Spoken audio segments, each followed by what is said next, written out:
Greetings, everybody, and welcome to this evening's episode of Paradym Mold. We are live and in colour. Oh, look at that ugly mug. I know, I made myself bigger too, so you can all see me better. So I've made it, as you can tell, I've made a slight adjustment to the overlay. I didn't like the big hoary gap there that wasn't being used for a lot, so I moved it. I don't know if you can say that on stream. Shh, you. So we have made the overlay a little bit bigger, so I'm a little larger. Oh, Mr. Pecker dropping a resub. Didn't you do that the other night? Nah. No. Someone might have been Fiona. Oh, might have been Fiona, right. So I know someone resubbed, but thank you very much for the resub. Once again, all the support is greatly appreciated. So, weekly shows. I'm enjoying this. I didn't write the recap until this morning, so I was able to remember everything because it was only less than a week old. So it was great. When you started yesterday morning? Was it yesterday or today? Well, I started it yesterday, finished it today. I thought it was today. No, I finished it today though. Started it yesterday. But anywho, so oh god, sounds like the dog's killing his ball. We will jump right in. I don't think I have any other announcements. No. Hey, hang on a minute. Hang on a minute. Yes. Ellie's pictorial has changed. Oh, that's the other thing that has changed. This is now. Actually, I'll bring up the big version of this. So that you guys can. The big versions. Where is my D&D pics? And it's now Alex, not Ellie. So. Alan. So, guys in the chat, this is now what Alessandros looks like. With his change in the game. Shim's change. Ellie is now Alex or Alan. whichever you prefer. But yeah, so that's the change in the portrait. Good spotting there. Yep. But I didn't think anyone would notice that straight off. I knew because you showed me when you did it. Yeah, well, it gave me a chance to create another portrait in Portrait Maker. So that is now Alexandres. Can you sort that dog out, please? Or put him in his bed. Being a pain in my butt.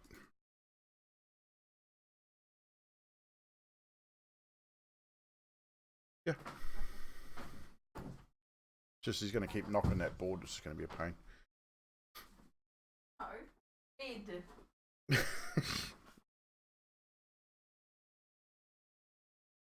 Leave the door open so he can go out if he wants. Right. Sorry about that. Just organising the doggo. He's being a bit of a pain in the backside. Is he? Holy crap! He's only just gone to bed. Wow. Must have been tired. Too many late nights as his dad for the holidays. Right. So, without further ado, we will get the moose hack started. Sorry. That was this. Right, so recap for episode 19. After spending 3 months training and researching, you found yourselves back at the guild hall discussing what was the next plan of action. During that time at the guild hall, Neymaris confronted Alessandros about the wanted poster she'd been given by Breton, and Ali confessed all to the killing of Abeth, albeit in self-defense. After noticing Alessandros' nervousness and agitation, Fiala also confronted Alessandros about what was going on, and once again confessed all. During this time, it was decided that it was time to come clean with the group, and proceeded to shapeshift, not telling anyone, doing it in a separate room. The group joined her in this room, some more confused than others, but after discussions backwards and forwards, explanations, you all decided that you would deal with this whole Alessandra situation at a later date, opting to chase down the thief that had stolen certain scrolls from the Arcanus. Last seen heading into the city sewer system, You spoke to the city guard, found out where that spot was, and headed to the entrance of the sewer. At the entrance of the sewer, Het was very hesitant in going in. The smell was quite pungent, and Het, being reasonably clean, didn't want to go in, but after a bit of coercion and obviously having no choice, you ventured into the sewer. You followed the sewer tunnels for some time. Why is my slideshow not working? Here we go. You went into the sewers, and after some time traveling a few sewer tunnels, the smell wasn't getting any better. The water was definitely filled with things floating, to much of Het's disgust. Alessandros discovered certain markings and footprints along the corridors and started to follow them. You came to a large opening, or large sort of room, if you will, which had several passages leading off it. Again, Alessandros discovered the same marking, and decided to investigate further down this one particular hallway. Moving down the hallway, lost the footprints, but the marks continued. She swore she saw something in the water, couldn't make out what it was. Then returned to the group to inform them that this was definitely the tunnel that they should be taking. And this is where we join our group, still in the sewers, in this large chamber with several passages leading off it, and Alessandros essentially pointing in the direction that you guys need to travel. So team, I'm going to bring up a little picture just to give you an idea of where you are. Doesn't look dirty enough. So this is essentially what the hallways look like. You have the dirty water or grey water in the centre, and a couple of footpaths either side. The hallways are about we're looking at probably 30 feet wide from side to side, 10 foot on the passages each, and then about 10 foot wide gap in the centre where the dirty water is. Now, the chamber you're currently in is a large round chamber, 60-foot ceiling with a grate at the top, which you can hear the city going on above you. Is that noise from the city? You can still hear that. The sunlight's probably at now sort of midday-ish. The sun is streaming through. It's quite bright in this particular chamber. There are sunbeams and the dust. You can you know how you get the dust coming through in the sunbeams. You can see them in the room. As long as it's not raining, I'm all right. The room itself is, I say, rounded. There's obviously a pool of dirty water in the centre. The paths sort of lead around the outside with like small footbridges sort of crossing over each passageway. So, team, what are you going to do? I think we need to keep on walking. Ali, is there any sign of symbols on the wall that you know of to lead us somewhere? Am I still looking? You investigated the tunnel that had the symbol on the wall, so you've come back since investigating that after seeing something in the water. Whether you disclose that information to the team or not is up to you. But you explained to them that you saw something moving. You're not quite sure what it was, but this is definitely the tunnel that you need to take.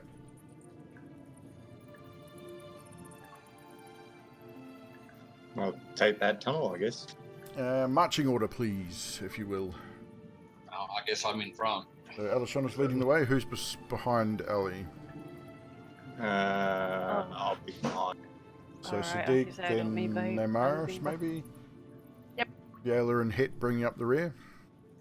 Het is definitely last. Het is looking up to make sure poo is not coming down from long drops.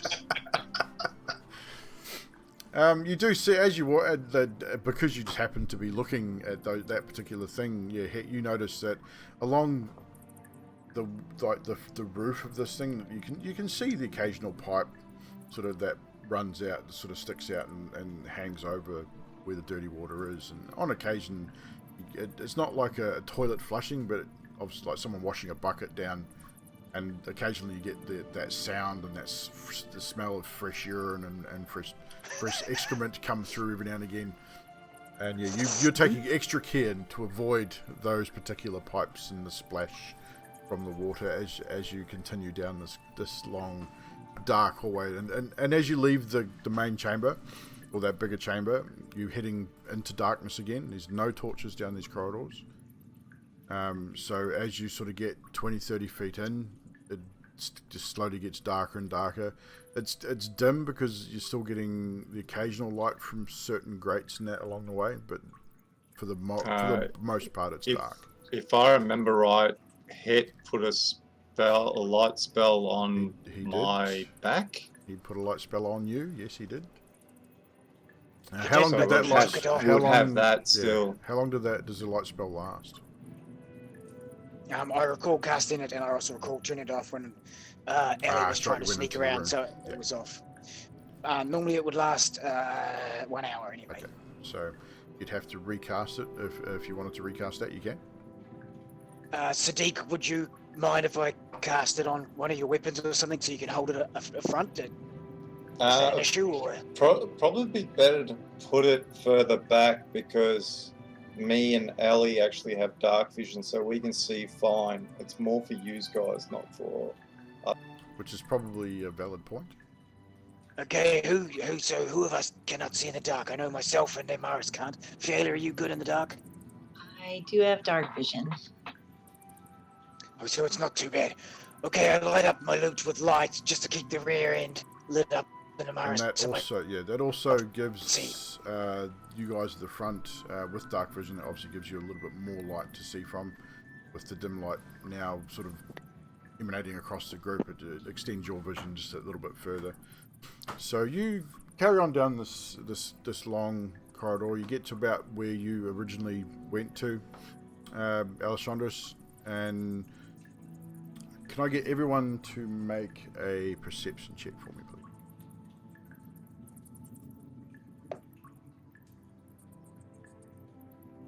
Nat 20. Give me a total perception with your natural 20. 26 for me. Holy shit. 11 for me. 16 for me. 22. Wow, so everyone's up there except for Namaris, which is about right, but with that collective perception check, sort of Alessandra sort of points towards where she or he saw the it's gonna screw me up, eh? Shim. Shim.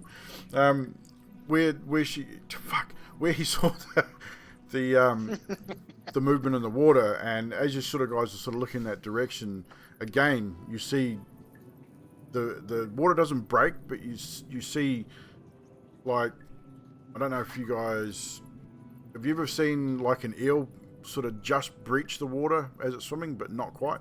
It sort of hits the surface, but doesn't quite break the surface. Same sort of thing. It's you see something very quickly sort of almost breach the surface of the water and then disappear again.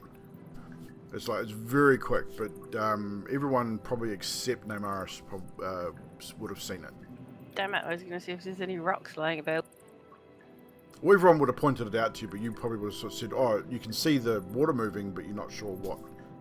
You just weren't sure that there was anything there. Everyone else sort of definitely saw something lifelike, definitely living, sort of almost breach the surface of the water as it sort of... And how far up? Are there any... It's probably about 10, 15 feet in front of you that you saw it. And in this light, it was more the movement that you saw, more than being able to determine what it actually was. I mean, we could all try and sneak past that movement, or we could I was going attack. to see if we could throw something in there and see if we could see what it actually was. So attack then, huh? So what are you going to do, team? Although it would probably be better just to try and sneak. Yeah, keep an eye on it, but keep on moving. So Alright, are you going to try and stealth? You're going to move at a regular pace? Probably still Yeah, Still. So everyone make a stealth check then. 19 for me. Those in obviously heavy, in chain or plate armor need to be rolling at disadvantage, unless of course your armor negates that roll. But 24. 24. It gets 11. 9. It gets 9. Correct. 15. 15 for you. Sadiq, what was yours? That would be a 11. 11. We're not stealthing then, okay? I'll take the Some of group. us I are. mean, as far as you're aware, I mean, you're trying to be quiet. So, I mean, as far as you're aware that you're moving forward, as stealthily as possible. You get forward, you start moving forward another sort of 10, 15, 20 feet. And then, what did you roll? Hit you rolled a 9, didn't you? 9, yeah. And Namaris, what did you get? I rolled a 15. 15. Garrett with the resub, thank you very much. So, hits. All of a sudden, from the water beside you, just exclamation point sub, nutty. You you get everyone gets showered in dirty, smelly, foul water as this creature just breaches the water and sort of rears up. Hit, can I get you to make a dexterity saving throw for me, please?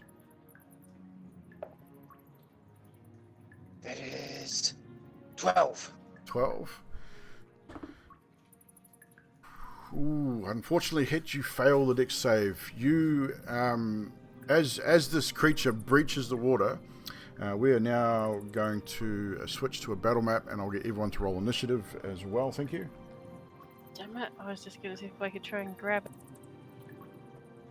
it. You're all kind of surprised by this, by the way, so especially Hit. Hit's going to be a little upset.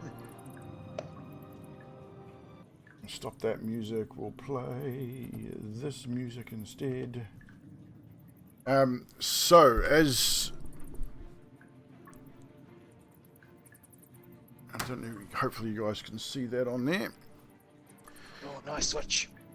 So, as you guys are moving forward and you hear this noise, this breach of water, you all get showered in dirty, smelly, filthy water, and Hit, you feel this large, sort of almost like a tentacle, wrap around your left leg and sliver up around your waist, and you feel yourself being pulled into the water. I need you to make a strength saving throw now.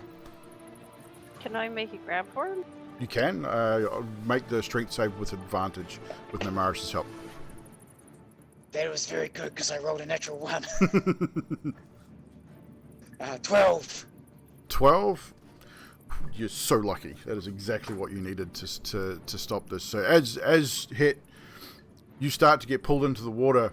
Now, Maris, you reach out and just grab Hit's arm as he sort of goes, "Whoa," and almost topples in. You grab his arm and you're both sort of now, like, you're struggling against this creature. And what you see is a giant constrictor snake, but it is not. It doesn't look like any constrictor snake any of you have ever seen before. Fiala, you've never seen one. You've heard of them. You've seen smaller ones.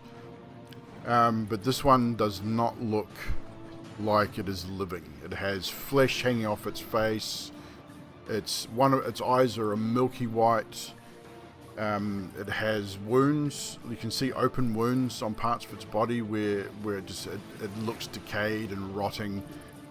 And this creature has Hit by the leg and and lower torso.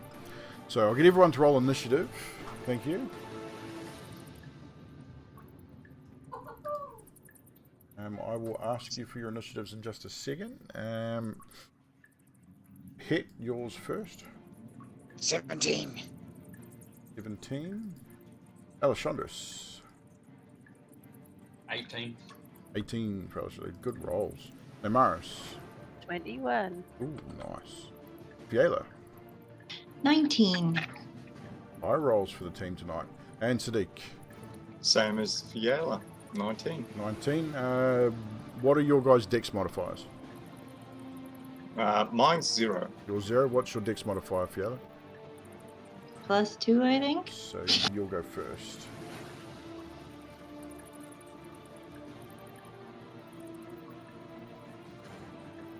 So yes, so Fiala, you'll definitely go before Sadiq.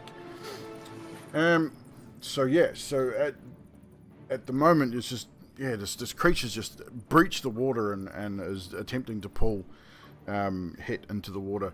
Namaris has Het by the arm. So Namaris, you're first in the initiative order. What are you going to do? I am going to strike at the tentacle that's got Het's leg. with It's not really a my tentacle. helm. It's the tail of the snake. Well, I'm gonna But attack that one. you have Het by one arm.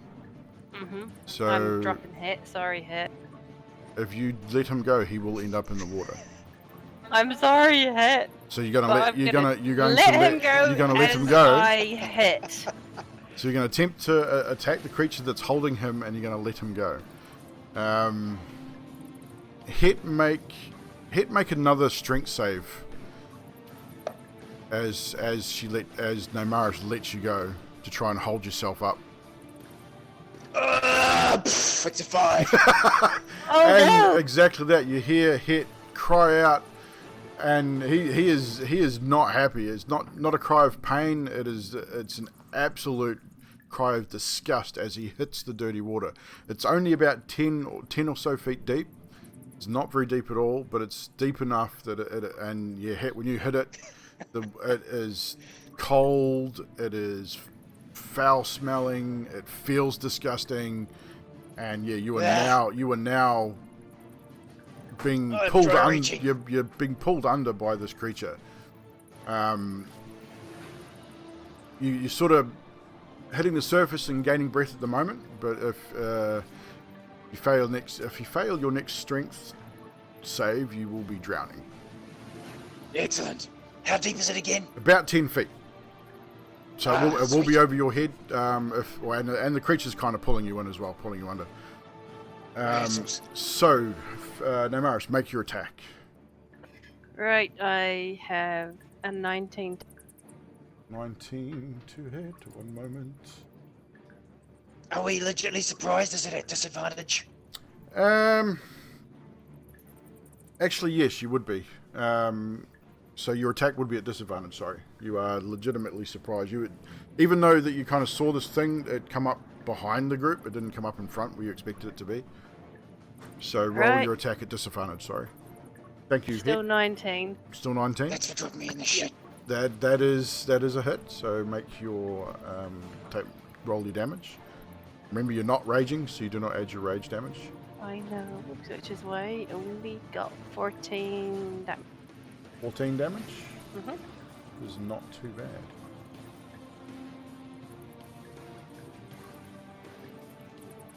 Fix it. That.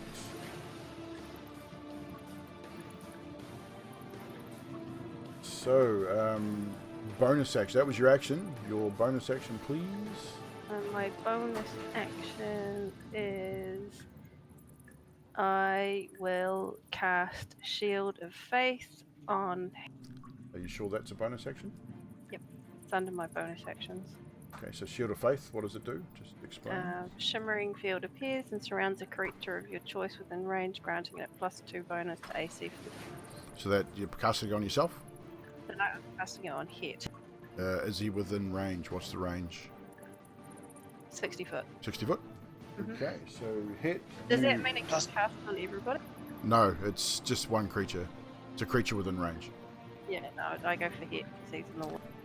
Still a good spell. It is a good spell. It Plus is. 2 to AC. That's a good spell. How long does that last, Namaris? It lasts up to 10 minutes, but it's a concentration Okay. spell, so I'm So, yeah, sorry, it if should you- last if- for like a minute. Yeah. If you get hit, then you just Okay. have to make a concentration check. That's all. Mhm. So, Thank you. team. Yeah, we're just going to move this forward a little bit so we can see what's going on. So you guys can see what's happening there. So yeah, next to the initiative, that's your turn there, Namaris. Fiala, you're next in the initiative order. So you turn and you see you just see this thing grab him and pull it. It just pulls him into the water. You're shocked and it's like, holy crap, what the hell is this thing? And you recognize it as a constrictor, but you see it's not alive. It is definitely dead, or seems dead, but it's very much alive at the same time. And it has taken you surprise. So your first attack will be at disadvantage. So But he's grappled by the thing. He is right? grappled, and he is currently being pulled into and under the water. I would like to try to thorn whip it so that I can pull it out of the water with head. Ooh, thorn whip. I'll allow it for flavour. I think this is a good idea. Give me a second here. Just got to have a quick look at thorn whip here.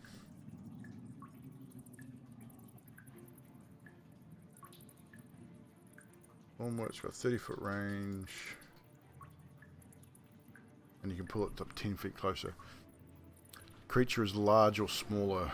Ooh, so it is a large creature, so you could potentially do it. So make your attack. All right, that's a 14.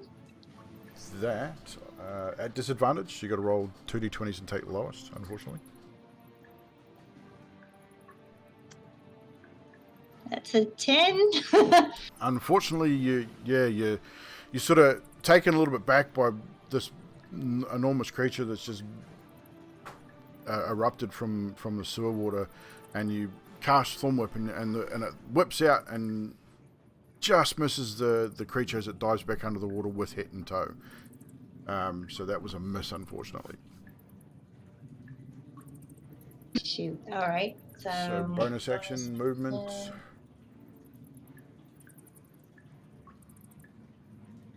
Yeah, I'm going to just move a little closer if I can. I'm not sure which one I am. So you're over the right next to Het here. So you're literally 5 feet from the edge of the water. So there's 30 feet from side to side of the tunnel. The path is 10 foot wide.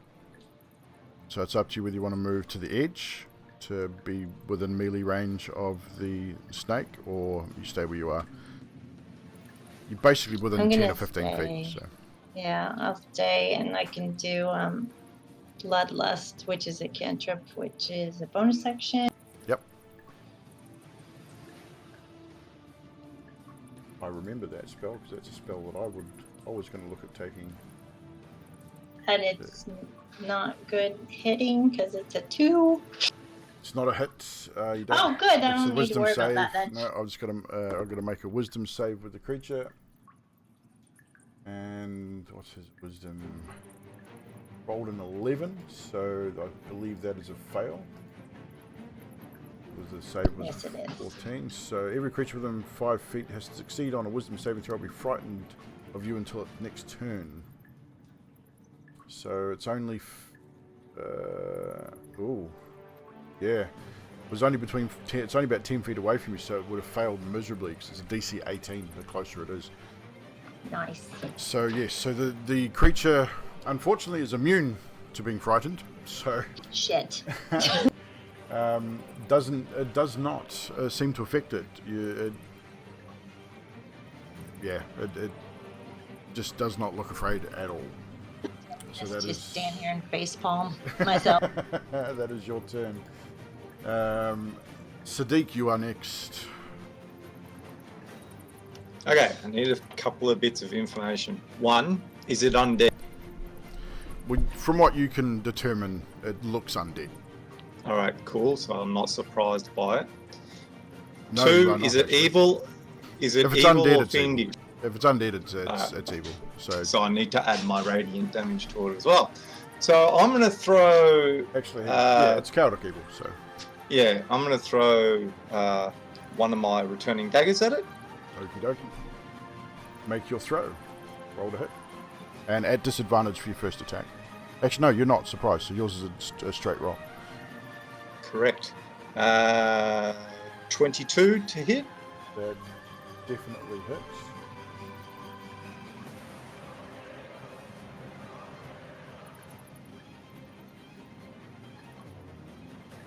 To roll your damage, sir.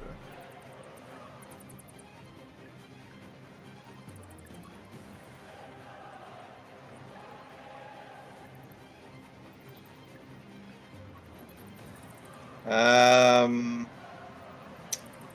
12, 14 points of damage. 14. And now I'll get a second.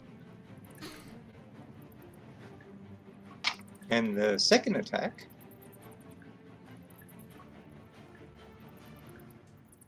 That's a 24 That hits. to hit. It definitely hits. Is it dead yet? Nope.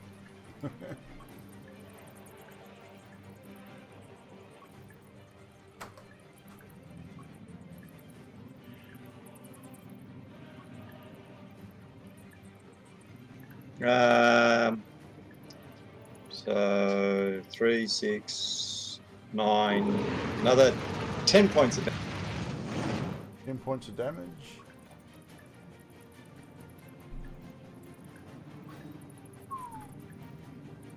So what were you attacking with your daggers? Yeah. So you literally threw both your daggers at it, and Yep. yeah, you fired the daggers out, and they both struck true, and yeah, the creature, as you heard, just roared out in pain with the radiant damage, and was it's not looking good. So you can see now that just the necrotic ooze coming from the wounds where the daggers had struck. And both of them came back. And they both came back. That was your action, bonus action, movement. I'm going to just stay right where I am. Stay what you are. So, Alessandros, you are now your turn. Alex. Alan, whatever the hell your name is.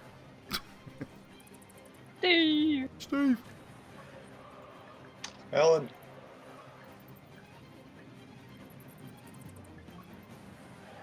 Trash.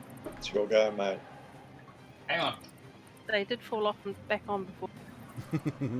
No, that was hit. It fell off. And Yeah, back on the floor. hit fell off and into the shitty water. As a action, I Yes. will pull out the longbow. You can do that as a free action. You don't have to. It doesn't cost you an action to switch weapons. Okay, dokie. Then I'm taking aim at the big ugly snake. So you're gonna shoot your bow. Shoot your bow. You only get one attack with your bow, though. You don't get two attacks because it's a two-handed weapon. I know this. I'm just making sure. Just letting people know. Fire away, sir.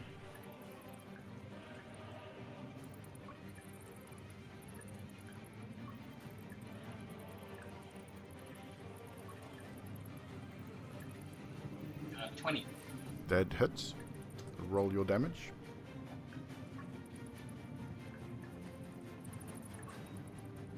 You got to find my dice. Oh, Jesus Christ. That's what you should have done before the bloody match started. Freaking trash. Jeez, I don't know. It's usually casters that hold the group up. This is the first time. First time a rogue. 3. 3 damage? You sure it's 3 damage? Yeah, 1d8 plus 2. Roll a 1. Oh, shit. Okay, 3 damage. He's fired the arrow and it does a little bit of damage. It definitely hits its target, but it doesn't seem to strike it as I'm hard hoping, yay! as you were hoping. But it definitely hit.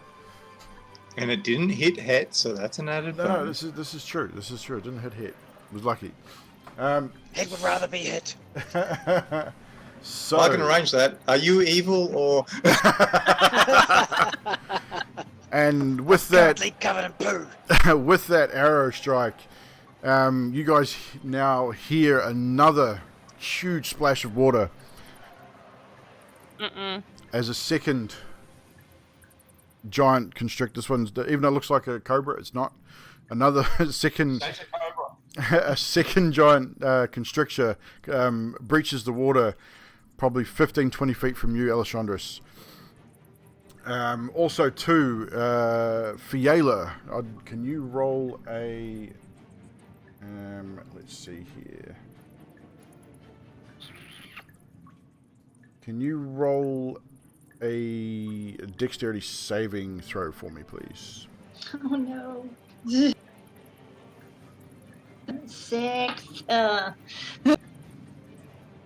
You probably won't be able to see the little wee creature that was put down beside you, but from a crack in the wall, you feel another tentacle coming. It just wraps around your waist, and you are now grappled as you failed that save. It doesn't feel like it's a snake. You look down, it's just thin, a real thin sort of long tentacle, and as you sort of look down behind you, see the small creature. Sharp little teeth, almost like a gremlin type thing, just hairless, bald, with these long tentacle type arms, and it's just wrapped both arms around you and has you grappled currently. And Sadiq, can you also make a dex saving throw, please?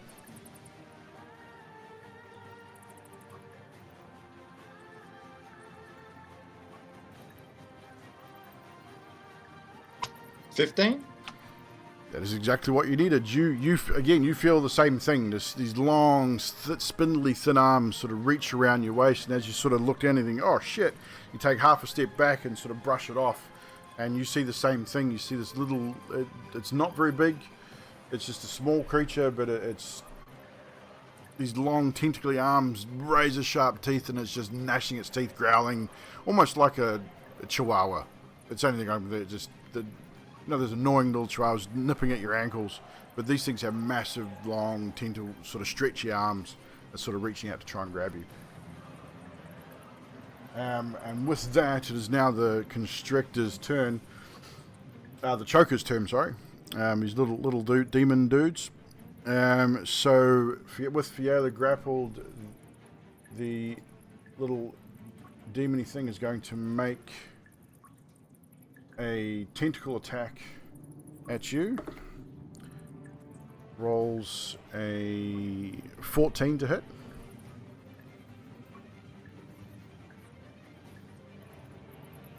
Does that hit you, Fiala? Yes. 14 does hit. So you suffer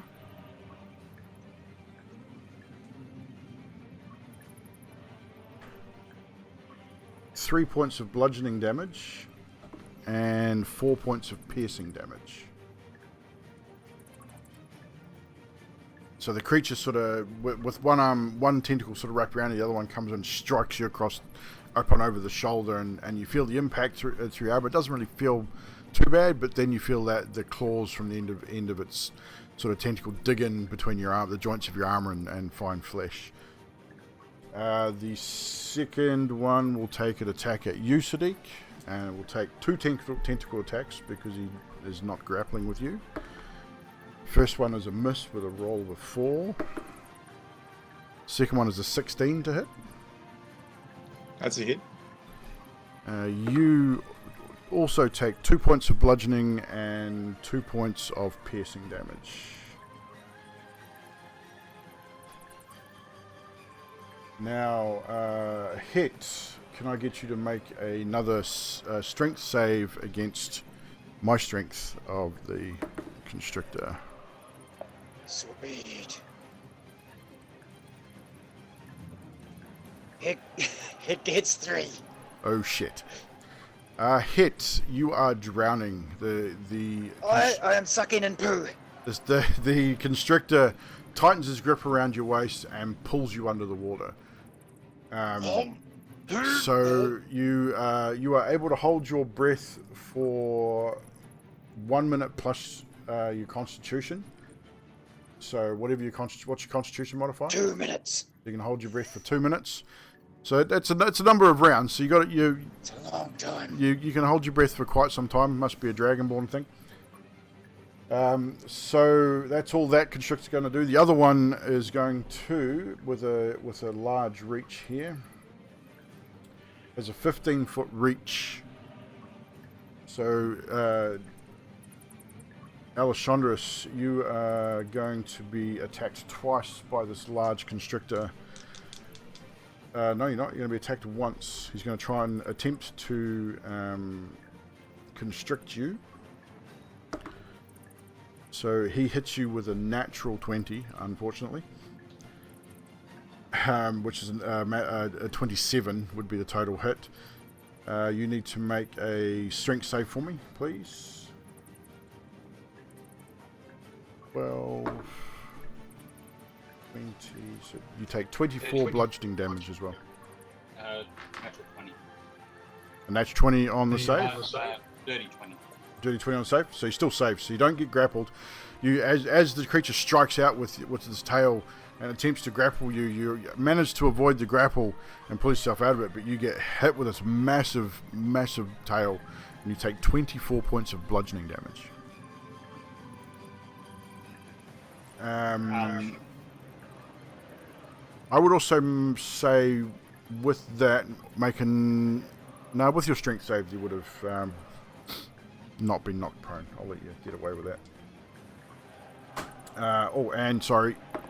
And 4 points of necrotic damage as well, on top of that.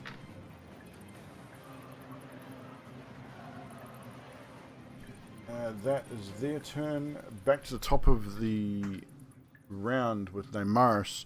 Namaris, you've now seen Het be pulled under the water, and you can sort of see it. You can see the bubbles and everything out, and you've now seen the second giant snake breach the water 25 feet from you. You've also heard the shrill shrieks of these little creatures, and you sort of turn and look around, and you see Fiala grappled by this small demony type creature, and you see one coming at Sadiq as well.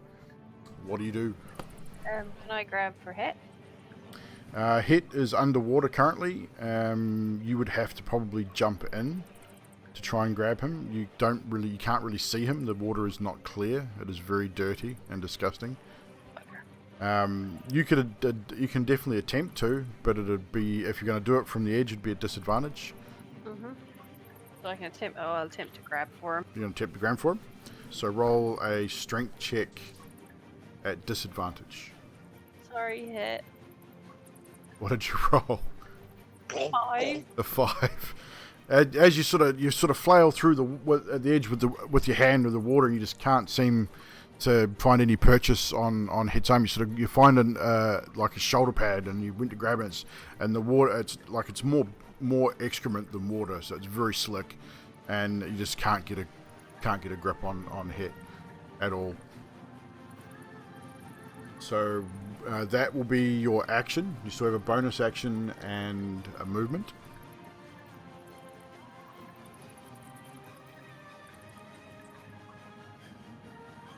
I'm going to raid. So as a bonus action, you are going to rage, and in this cavern, your rage, your cry of rage, as you just can't seem to find Het, echoes through the cavern. It is. And you guys sort of notice that you've heard a rage before, but this just seems more guttural and more primal than usual. Which will drop the shield of faith because I can't. It will also, yep, it will indeed. And also make a wisdom save for me, please, just quickly.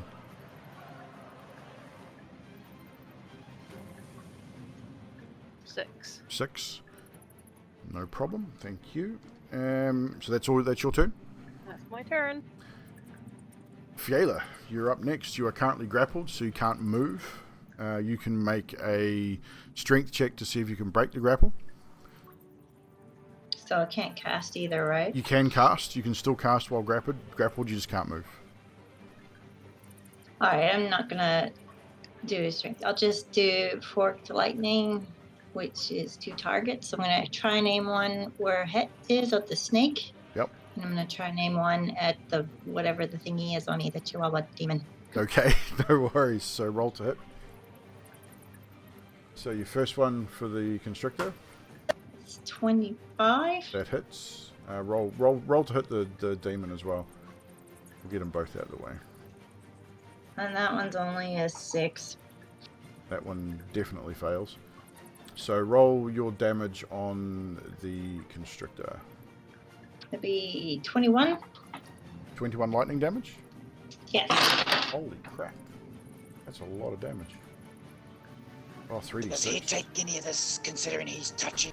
What level did you cast it at, sorry? 3rd level. I'm going all out. All out, 3rd level. Yes, make sure you let me know what level you're casting at. So 5d6, holy crap. Ooh, no, because it's a targeted thing, so... But you're in water... I would say that you'd probably take half damage. Yeah, I'd say you'd probably take half that damage. So it was 21 damage, so you take 10... You'll take 10 points of lightning damage hit. Sweet. And the creature thrashes about and roars out again. It takes 21 points of lightning damage. And you see, Fiala, you notice as the lightning hits the creature, and it also arcs across the water, and you just see these all these bubbles sort of hit the surface where Het currently is being held under. Is that your turn? No, I'm gonna yell for Het, and then I'm gonna cast the bonus action of Healing Spirit. Healing Spirit, and what does that do? It's just 1d6 healing. So I get 6. You can't cast a 2nd level spell because you've already cast a 3rd level spell. You can only cast a Crap, cantrip. I'm gonna cast nothing then. Yeah, it's got to remember that. Yeah, a level spell then a cantrip. So you cast nothing, so you get no healing hit. Sorry. Nope, sorry. Yep, he's gurgling. All you hear is gurgling under the water. So that is your turn, Fiala. Sadiq, it is now your turn, sir. You now have 2 constrictors and a couple of little demony creatures running around. Attacking one of the demony creatures closest to me. Closest to you, you are melee combat with one. You can do that. So attack away. 14 to hit. 14 misses, unfortunately. These things are just way quick. You swing around with your sword and it just moves lightning fast. You're quite surprised by how quickly this creature just manages to avoid your attack completely. Oh, that's the first one. Second attack. That's right, you've got 2 attacks now, don't you? Yeah. Bonus. I just saw that myself. Second one was 24. That definitely hits. Yeah, as the creature moves, you sort of anticipate where he's going to be for that second attack, and you bring your sword up and around in a real flash sort of maneuver and backhand attack the creature. So roll your damage. It just took 14 points of damage. 14 points of damage. The creature almost explodes as you hit it. It's not very big, and you get the sense that it's definitely evil, and that radiant damage just almost consumed it, and it just obliterated that creature. That little dude is dead.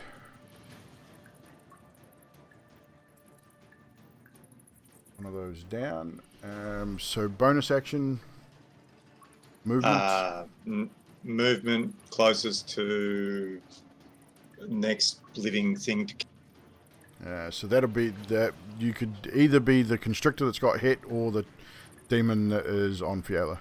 Either one. Demon on Fiala then. Essentially just spinning and turning back on your feet, and there's another demony type creature that currently has Fiala grappled. So, Alessandros, it is your turn. Well, I'm not going to take on the one that just attacked me. That's painful. So I'm going to attack the one that's already been damaged, but I'm going to swap to me daggers. Yep. I'm going to use my shadow step to go the other side. Poof. So you guys see Alessandros just vanish and then reappear across the other side of the water, right next to the constrictor that has Het held under the water. And you make your attacks. Roll to hit. Using the wing blade. Yep. Daggers.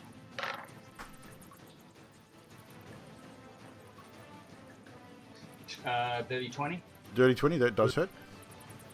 You will get sneak attack damage as well, because Het is currently held by this creature, and who is an ally.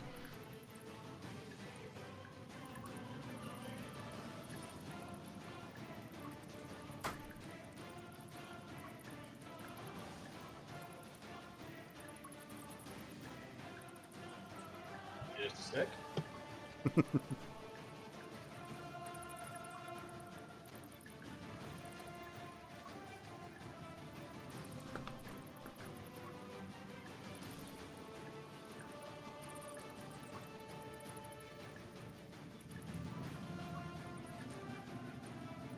Okay, the first dagger is 7 damage, And your sneak attack damage. 6 sneak attack. 13 total damage from your first attack. Your offhand attack. Nat 20. Ooh, natural 20 on its offhand. So roll your offhand damage. So it'll be a max damage, then just roll your dice. So it'll be, 4 instant damage, plus then roll your d4. Or whatever Windbane daggers are. 2. So 6 total damage for the offhand attack. That's still pretty good. So yeah, so you shadow step across the water, land across the other side there, and right up next to this creature, and it's focused on the other group at the moment.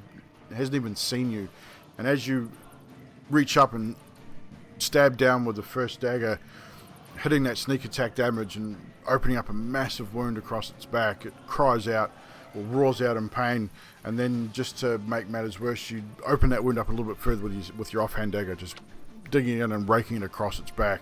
It's now got a massive wound opened across its back. It's right to the spine, and its head is starting to dip down. Het, you feel yourself be released by this creature. As it's taken this damage, it just doesn't have the strength now to hold you under the water.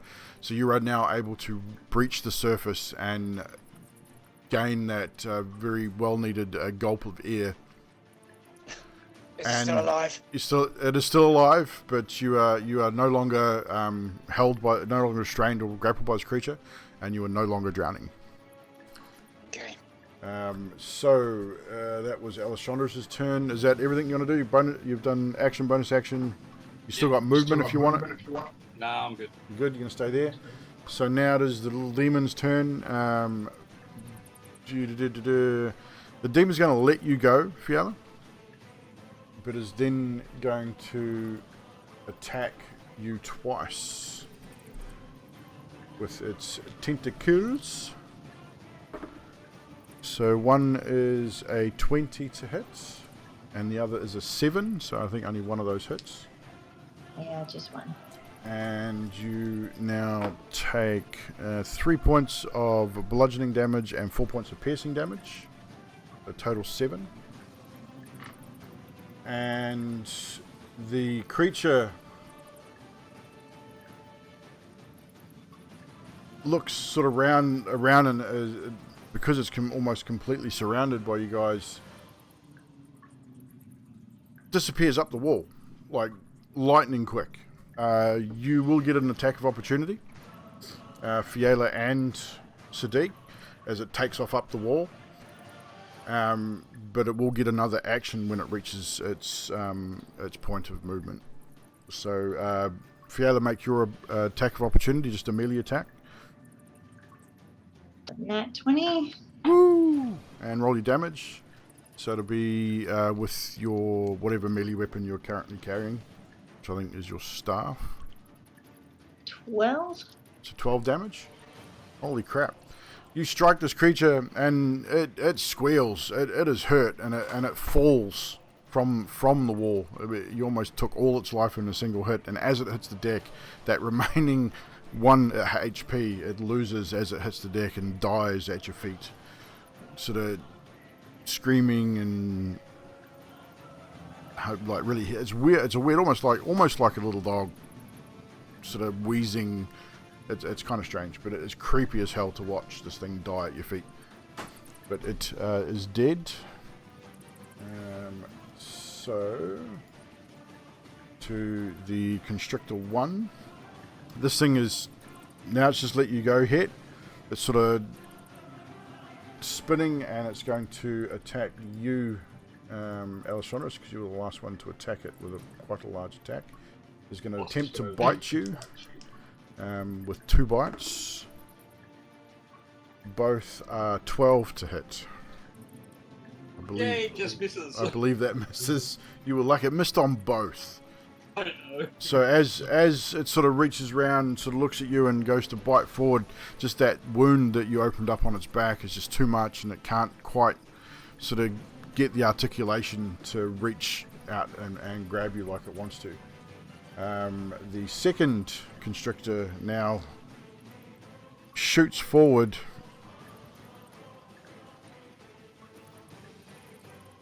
and attempts a tail attack at you, Neymaris. It's going to try and constrict you, so you need to make a strength save for me. And it hits you with a 22. My strength is a 16. 16. It's exactly what you needed. So you saved that, but you do take the damage. So you take 11 points of bludgeoning damage. Actually, no, 14 points of bludgeoning damage, half to 7. And you shake off the attempt to grapple as the tail comes whipping around, seemingly just out of the darkness, and you see it coming and sort of duck under it, and then it comes back and just as it comes back, it just cracks you right in the chest, and you take that damage. But you shrug it off. You're raging. You just look down and think, well, what the hell? What do you call that? Is that all you got? I look at it and I'm like, grrr! Hit. It is now your turn. Hit. Still in the poo. He grips his loot, but he is not feeling like singing. He does not want to open his mouth. And at second level, he uses his clerical ability of inflict wounds on the one that was grappling him. Which means I have to move in enough range to touch it. You'd still be close enough to touch it. You don't have to move. Excellent. I reach out and I touch the piece of it that was trying to grapple me. And I hate when this happens. 12 to hit. 12 to hit. The giant snake. That is a miss, unfortunately. You reach out and grab what you think is the tip of the tail of this creature. Turns out to be a giant piece of poo. And you not poo. So unfortunately that spell does fail. So necrotic damage is wasted.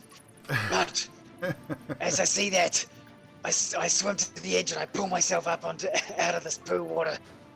Oh, that'll take probably 15-20 feet of your movement. So you're back up on the edge, dripping in poo and wee and all sorts of wonderful stuff. And I bonus action. Stand there dripping. No, I mean I don't have anything, and I'm so just standing there going, guys, this is crap. That is crap. You were right. That's exactly right. And that is it for hit. That is it for hit. Back to the top of the order with Neymaris. I swing at that thing that tried to hit me. Okay. Well, that damaged me. And I swing at it with a 22. That does hit. And then it gets 14 points of slashing. 14 points of slashing damage. So you strike out at the second constrictor, and this one looks very much the same as the first one. Patches of flesh missing, it's discolored, its eyes are milky white. and just roars out as you hit it. And I roar back. Is it 16 points of damage? 14. 14. So, cool. And you open up another fresh Tom, I hear that fresh noise. wound. You think what? Sorry. I think someone flushed the toilet. So that's all your turn, Namaris? That is my turn. For Yayla, you're up, and Sadiq, you're on board after that. I am gonna heal some peoples. So I'm gonna move towards Allie. So I can be next to Allie. Ellie Chandris is across the water, so you would have to jump the 10 feet across the water to reach her. Or him, now. The Ellie Chandris is across the water from you guys. I can do that, right? Is it a ranged spell? Well, I'd have to move because it's a touch spell. Yeah, you'd have to jump across the water. I'm jumping. I'm going for it. Okay, how far? You can jump 10 feet without making a check, I'm sure of it. Long jump is the same as your strength. Not the modifier, but your strength number, I believe. I think it is 10 2, feet. hang on. So your strength is 10, yes. So 10 feet, you'll make that. I'm gonna cast first level Cure Wounds. Badoosh. Oh god, I knocked Sadiq over. First level Cure Wounds. That DM's getting really aggressive. Like, Yep, come I on. was throwing Sadiq around. Holy crap. So, what was your heal? It was 10. So, Alice, you received 10 points of healing from Fiela, who's just leapt across the water. Actually, you would take an opportunity attack. Well, I got the mobile feet, so You do too. Good remembering. yay!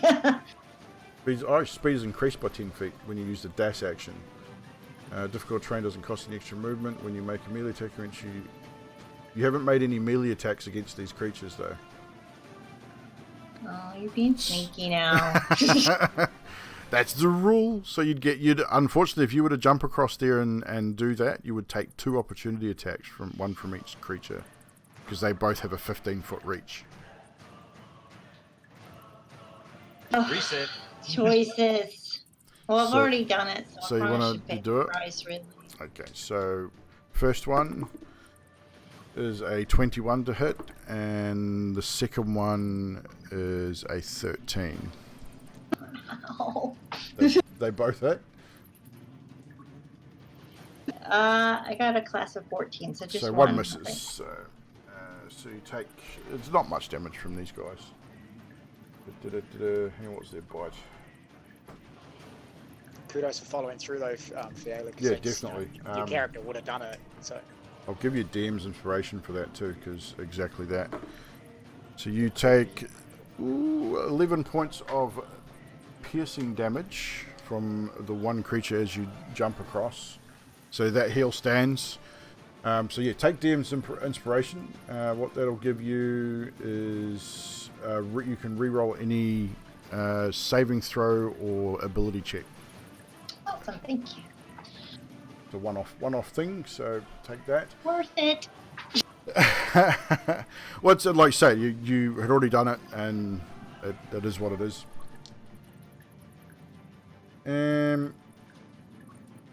So is that your whole turn? That's it for now, yeah. Sadiq, you're up, and Ali, you're on board after that. Anything to strike out at near me? You'd have to move to the edge, so you don't have to move 5 feet to hit either creature. They're both sort of within 5 feet of you now if you go to the edge. But doing that then, and then taking 2 swings. And lighting my sword with lightning. Okay.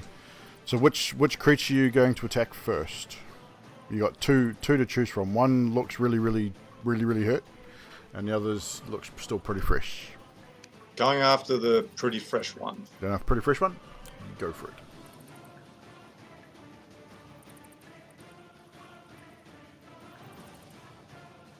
That'd be 19. 19 to hit. That does indeed hit.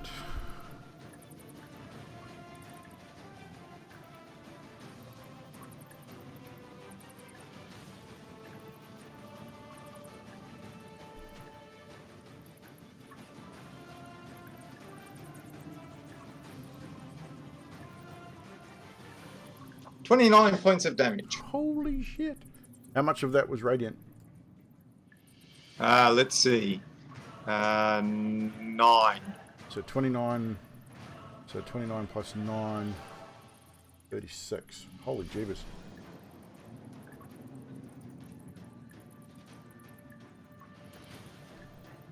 So that one strike, you raise your weapon up, come down on the top of the creatures just behind his head, and the lightning damage, the radiant damage, everything just flashes and cracks and sizzles, and you see the smoke rising off this creature, and once again it roars out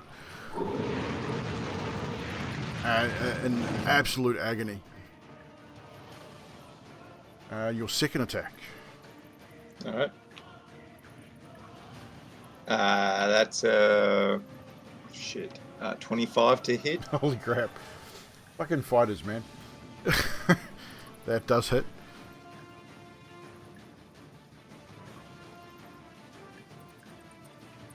Calculation time. Double your radiant damage. Okay. Whatever the radiant is, just add that again. Alright, so I gotta double my radiant. Yeah. So that would be 14.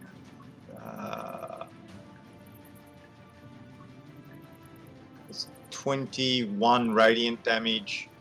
So it would be 24, but doubling the radiant, so plus 24, that's 27, plus 7 on top of the 27. 34. Yeah, so 34 all up. Is it dead yet? No, it's not.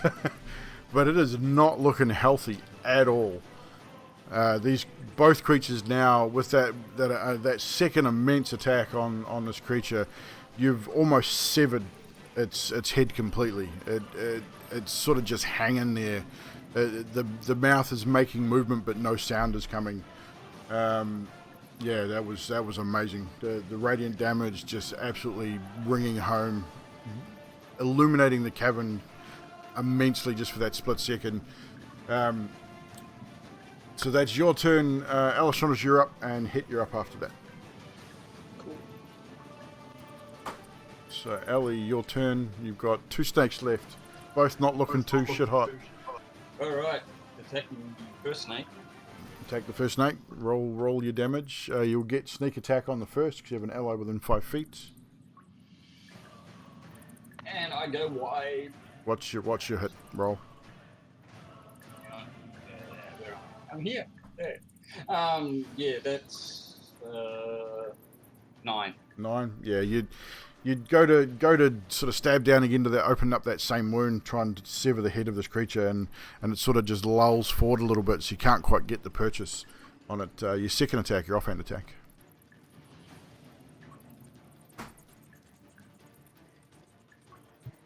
$22. That does hit. So your offhand. 5. 5 points of slashing damage or piercing damage, whichever. Again, you're just trying to just remove this thing's head, and you open up that wound a little bit more, and it sort of, again, this one's now making noises from her mouth, but there's just no noise coming out because almost like you've severed the vocal cords. Both creatures just are not looking happy at all. Hit, you are up, sir. How close are the 2 snakes together? Are they sort of... They're pretty much within 5-10 feet of each other. They're pretty close. Would he have noticed Sadiq's radiant damage, or would he have not?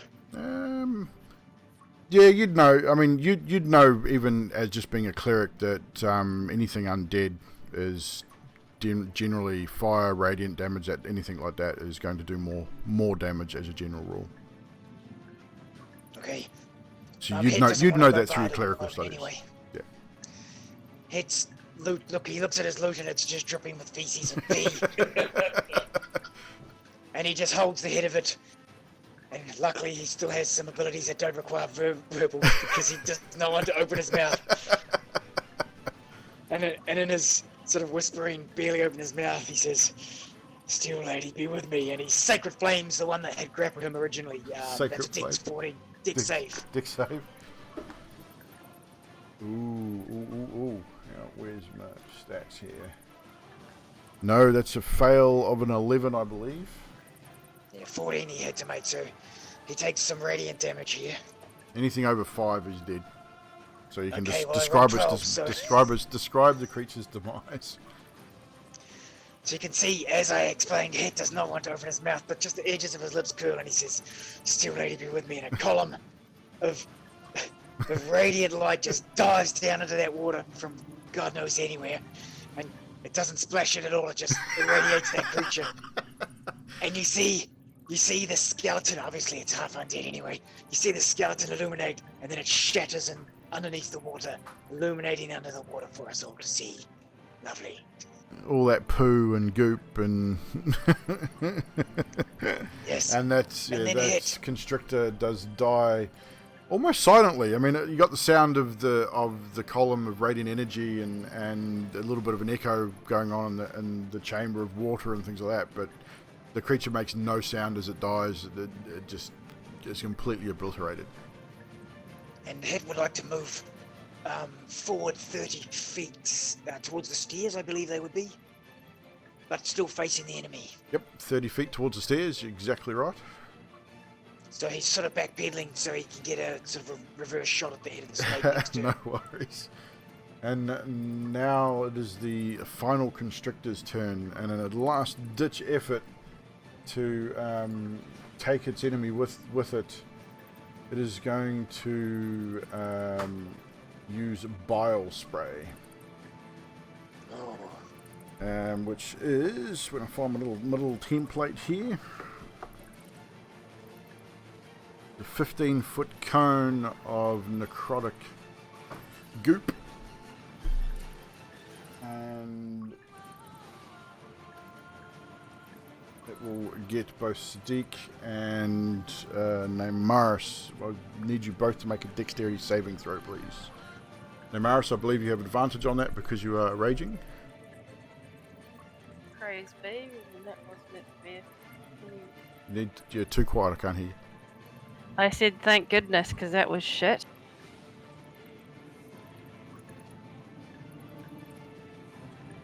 And 18. 18. You do save, but you will take half damage still. Sadiq, what was your throw? 11. You fail, you'll take full damage. So, 28 points of necrotic damage, so half for you, 14, Neymaris, and full damage for you, Sadiq. And also, How much damage was it? 28 of necrotic. And with that, the creature pretty much expelled the last of its energy and just sinks into the water and disappears. Well, it doesn't really That's disappear. not okay. It's dead. It's dead. It just used the last of its energy to make that last-ditch effort to attack you guys. And you see it sort of... It sinks into the water, but then it sort of floats belly up into the surface. And we are out of initiative. Right, is anybody here really, really hurt? No, but I smell like everyone crap. is. You always smell like crap. I shadow step over to Hit. Yeah. And cast. You don't need to shadow. You won't need to shadow step. You can just jump across. Shadow step more fun. Okay. And cast digitation on his or whatever it is. Do you have prestidigitation? I do. Actually, do you? Part of my shadow dancing class. That's thaumaturgy, isn't it? What? Isn't that thaumaturgy? Prestidigitation. That's right, because you can never say it. I just wanted to hear you say it. I was just gonna tap Sadiq on the shoulder and give him 5 points of. So they would lay on hands. Mm-hmm. Yep. So Alessandros comes over to your hit, and just casts, just looks at you and looks at your loot and casts prestidigitation. Your loot's nice and shiny clean. Hedge is doing the exact same thing to himself, although he's holding his loot out in front of him, and he's prestidigitation on one leg, prestidigitation again every 6 seconds until he gets his shit off. But it's a bardic spell, so he's sort of plucking a dirty string and going, cleanliness, oh, cleanliness, this is gross. I clean myself. That is awesome. He's barely putting a performance together. So yes, we're out of initiative order. Well done, team.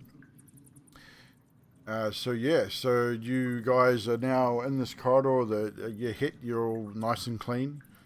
The smell is still in your nostrils, though. You just can't get rid of it. It's a horrible, horrible smell. Can you quickly just roll a wisdom save for me as well? Me? Yeah. Well, it just so happens wisdom is one of my things. 22. 22? Not a problem. Thank you very much. And It's about 20, by the way. Yeah. I'm also going to start the alchemy jug producing fresh. Okay, cool. So I now Good have idea. 8 gallons of fresh water for people who want to have a. Flush that shit away. Yep. Wash your hands and all that. Mm-hmm. So I recommend that we don't rest up here, but we don't use our healing spells because I've got a few potions of healing.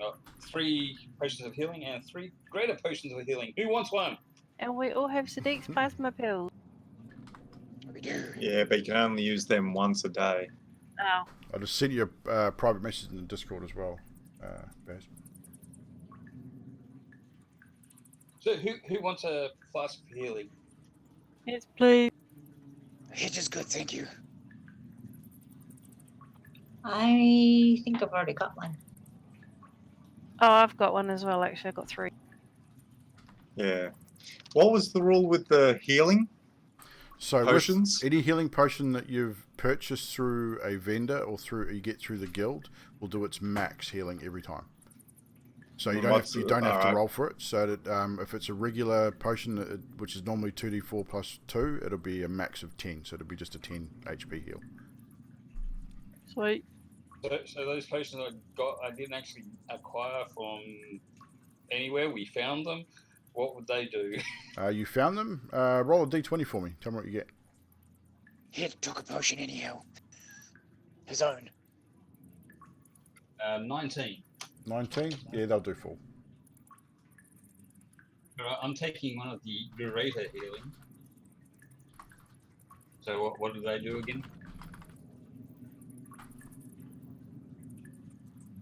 Greater? Ooh, did you have a greater? That's right, you did have a greater, didn't you? 3 of them. A greater heal, if I remember correctly.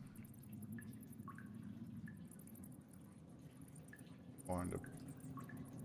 It should, did you not put them in your inventory? We just write They're in my bag. Right. Okay, so give me 1 second, I'll tell you.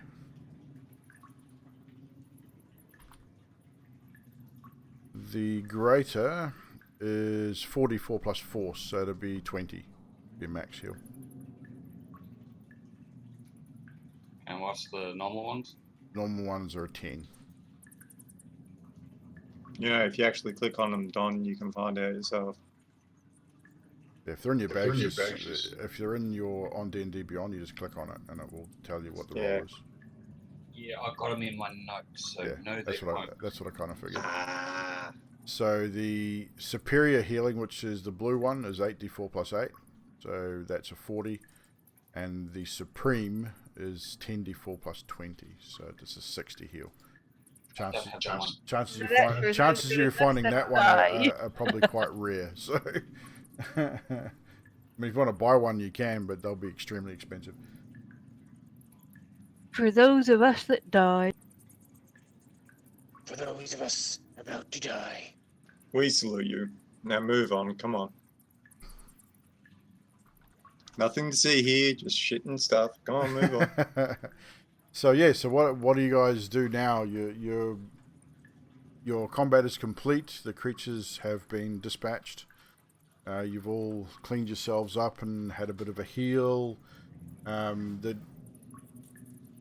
You see, as Het pointed out, as he was moving forward, there is a set of stairs in front of you, which lead up to another level. So it's almost like it's as you sort of walk, you're going up to the next level. It's like a little mini shit waterfall at the stairs. So, but yeah, you carry on. Is the marching order going to be the same as you carry on? If it ain't broke, don't fix it. Um, Yeah, keep it the same. Whatever it was, I think it was Ellie, me, Fiala, Namara's hit. Agreed. it was at the back, so yep, that's fine. So you guys, Alessandros, are you still looking for the thieves' cant marks in while you're walking forward? I certainly am. So roll a perception check for me, please.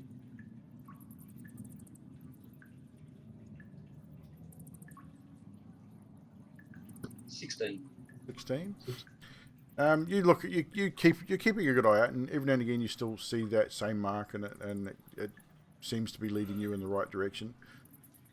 You've come to a fork in the tunnel as you move next sort of 50, 60, 100 feet.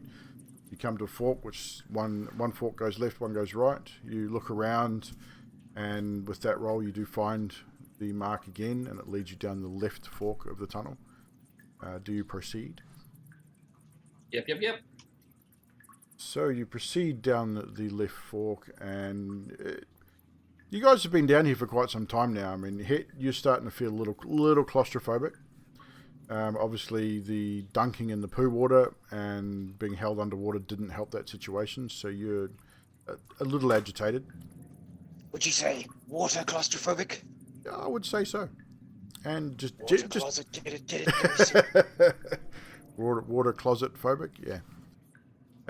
So you're definitely not happy. You're just getting more and more agitated the deeper you go into this and into the sewer, and the smell it just doesn't seem to get any less strong. And in some places it's stronger. And the rest of you guys don't really seem to notice it so much. I mean, now that you've been down here for a while, most of you are getting used to that smell. Can I get everyone just to roll a quick Constitution save for me?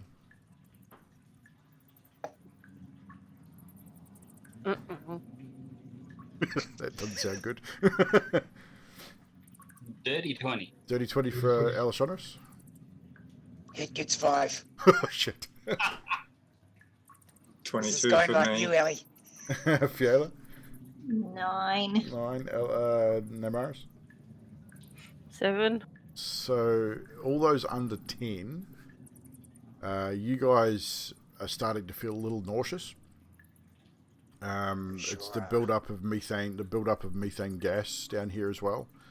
You guys don't smell the methane, it's just shit smell to you guys, more so for Het, but you're definitely starting to feel just a little lightheaded, maybe. A little squirrely in the stomach.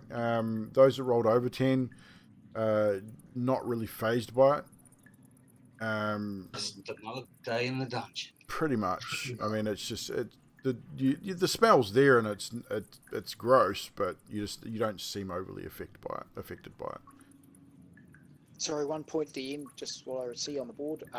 Hits AC is 13 with his new leather. Ah, right. Yes. And mine's Cool. only 15. Why is yours only 15? Hmm? Okay, no, it's cool. I can fix that. Thank you. Oh, And has some... Did you change your armor, Namaris? No, I didn't. I'm wondering if because I took Paladin as well. Yeah, that will be. Yeah, it will be. So yours is 13. Hit. Mm-mm. Correct, it is 13. And Namaris is 15. Sweet. I mean, Hit is 13. No, I'm 15. Done. Thank Fixed you. it. Yeah, definitely keep an eye on your stats and let me know. That's cool. Thank you. Anyway, moving on. So yeah, as you move on down this corridor, again, the smell is there. The sound of the water, sound of your footsteps seems to be echoing a little bit, and as you're moving further and further into the sewers.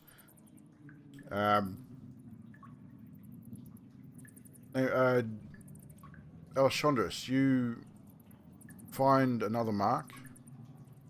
This one tells you to take the next right fork as you come to it. So you lead on. You lead the group forward. Is there anything you guys want to discuss while you're walking? There's not much happening at the moment. You can discuss things while you're walking or not. It's up to you. Trying you not to to have my mouth open for any long period of time. Likewise. I'll get everyone to roll another perception check for me. 26 again. 26 again. Sadiq, you'd definitely be the first one to hear it.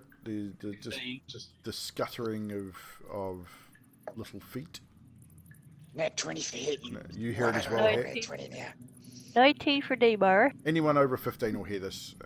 Those under 15, you're just hearing noises, but those over 15 will be hearing specific. It sounds like it's behind the concrete, behind the wall, but it's louder than you expect it to be. But it's the sound of skittering feet and the occasional squeak. And I mean, you guys have been around enough old castles that know there's bound to be rats and things, but these sound a little larger than your average rat. But you haven't seen anything. There's no real holes in the wall as such yet, but I'll you're just be definitely worried hearing if I see a bunch of rats running towards us. it.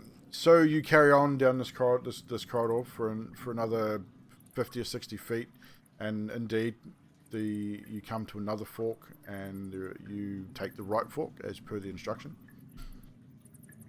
What you see as you turn this fork is you're now starting to see, again, the grates. As every sort of 150 feet or so, there's a grate with some light streaming through. It's starting to get later in the day. The shadows are sort of moving as the sun moves. This length of corridor seems, from what you can tell, with the judging from what you can see, Alessandros, with the grates, is probably 300 feet-ish long before it turns again. You can't really see it. Sort of veers around to the left. What do you want to do as you move down this corridor? Head that way, I guess. Head that way? Looking for anything in particular? Hit moves to Sadiq and talks to Sadiq when he gets a chance to. Yeah, head down that way. I suppose. Okay. Nah, just head that way. Cool. So Hit, you move you forward through the group, sort of shuffling past Fiala and then past Namaris to get to where Sadiq is. Excuse me, sorry. Hey, Sadiq, quick question. Yeah. Those things in the water. I don't want to say I told anyone so, but large, amphibious, ninja-like beings.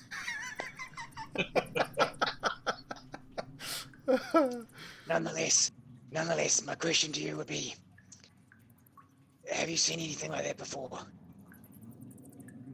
No. No. From what we could see, I thought they were of some unknown nature.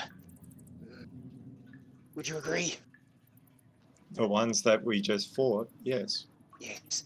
Would you assume they would be immune or resistant to some necrotic damage and maybe take radiant damage a little more heftily? They'll take holy damage and fire, and radiant damage more. Other things than that, I was hoping you may have encountered them before, maybe have a bit of insight on them, but nonetheless, sorry to bother you. huh, no bother. Undead or undead, no matter what, really. If I don't know if it's pertinent, but maybe give a shout to the team if you sort of see undead before, because not, you know, these people are a little simple. They don't know undead like we do. Would you like me to cast Divine Sense? Oh, that's right. Hit I'm wouldn't kind know. of, I'm trying to whisper into Sadiq. I try not to sort of tell everyone. Ah, okay. So, are you trying to listen hear in, away. Namaris? Pardon? Are you trying to listen in? Yeah. Roll a perception. I don't hear a bloody thing. What would you roll? 4. Yeah, you sort of try and make out what he's saying, but he's moved far enough ahead of you and is sort of standing right next to Deke, sort of leaning in and more or less whispering into his ear, or low talking. It's not, you can hear the murmuring, but you just can't make out what they're saying. And he is definitely not opening his mouth very far. He's just like, talking out the side of his lips. He's not trying to I draw think too much Sadiq's doing air. the same thing, to be honest. As I said, I'm keeping my mouth shut as much as possible. And then a little bit louder so everyone can hear. It says, apologies, team, for my lack of input in that last soiree. I was a little bit in the crap, so as to speak. Oh, shit. Wow. And it sort of trails back, but not right to the back this time. Just between Namaris and Fiala. No problem. In other words, it's saying he doesn't want to be put in the drink again. Oh, sorry, in the shit. Either way. Not flushed. Thank you, Ellie, Alan, Alex, Ella, for cleaning my loot too. I do appreciate the gesture. If you want, I can dirty it again for you. No trouble. No, you stay up there. It's fine. Right, so you guys carry on. You now probably reached halfway down this passage, about 150 so feet. You get to one of the grates, and again, you can still hear the bustling of the streets above. There's still plenty of people moving around in the streets above. And ahead of you, you can see the light of the next grate, and you can just see the slight curve of the tunnel as you approach it. You get the next 150 feet or so, nothing really much happens. Again, you're hearing those skittering and scuttering noises, but it doesn't seem to bother anyone at this point. It doesn't seem that it's loud enough to be a problem, but you are aware that you are in a sewer. Definitely, obviously, something down here now. Now that you've been involved in this combat, you're probably a lot more aware now of what potentially could happen.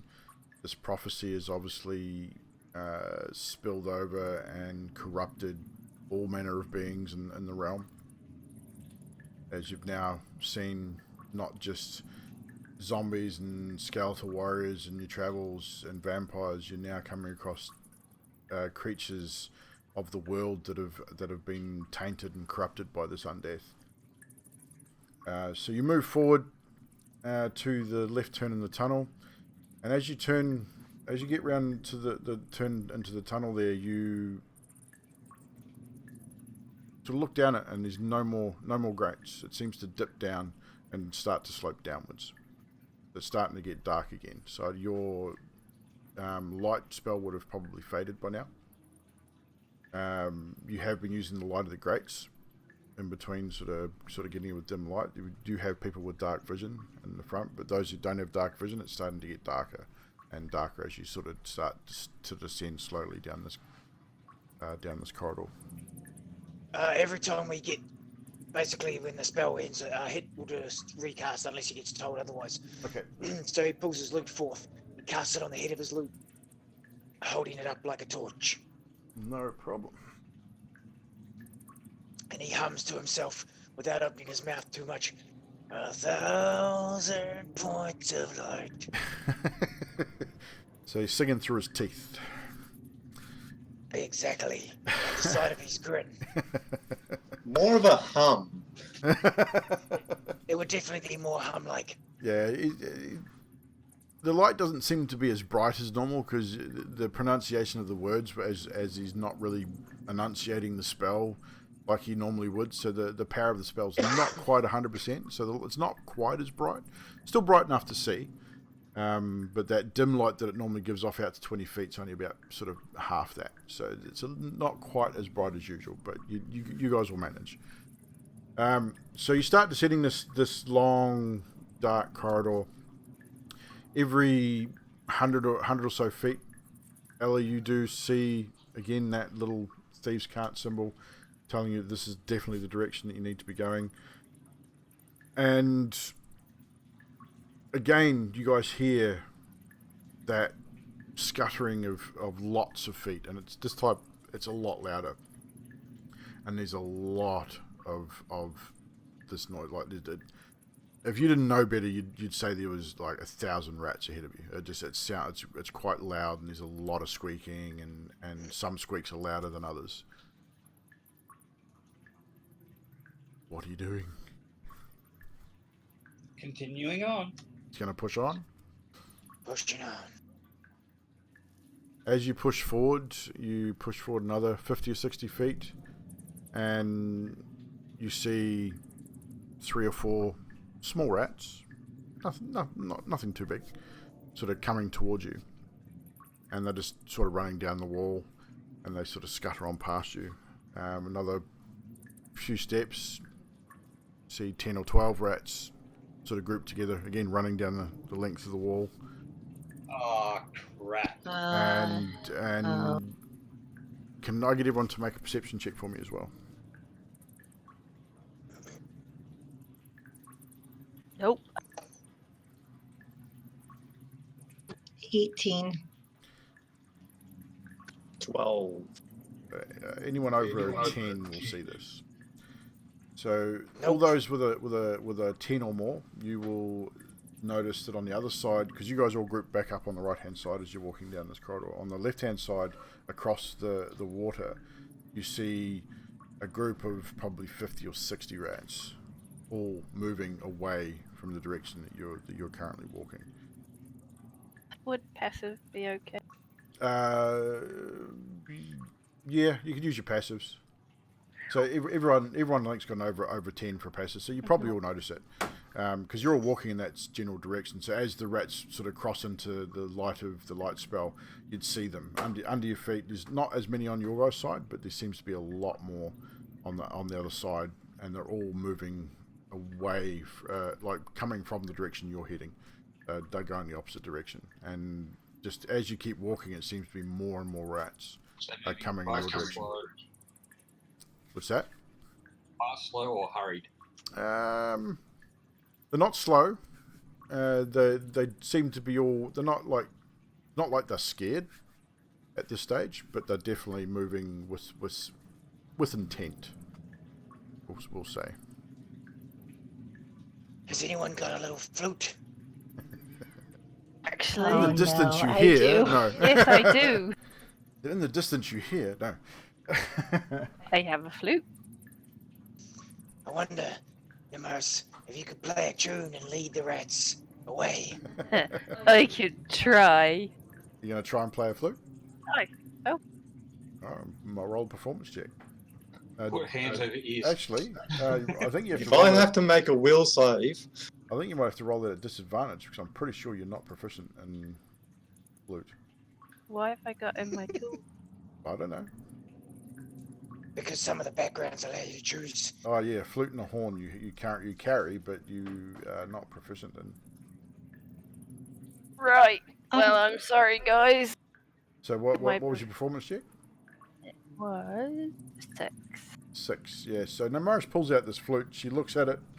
She looks at it for like 5 or 6 minutes, and trying to you're looking at this almost wetting yourself as she's placing her fingers, trying to figure out what to make the first note, and then she blows in it, and it just squeaks like real loud, like that high pitch. You're blowing too hard into a recorder, and it just squeaks real high pitch, and it echoes really loudly in this chamber. And the rats don't turn and run away, but they do quicken their pace away from the group in the direction they're travelling. Bird pipes count. If you want to try your bird pipes instead. But that sound coming from Namaris was really ear-piercing and really loud.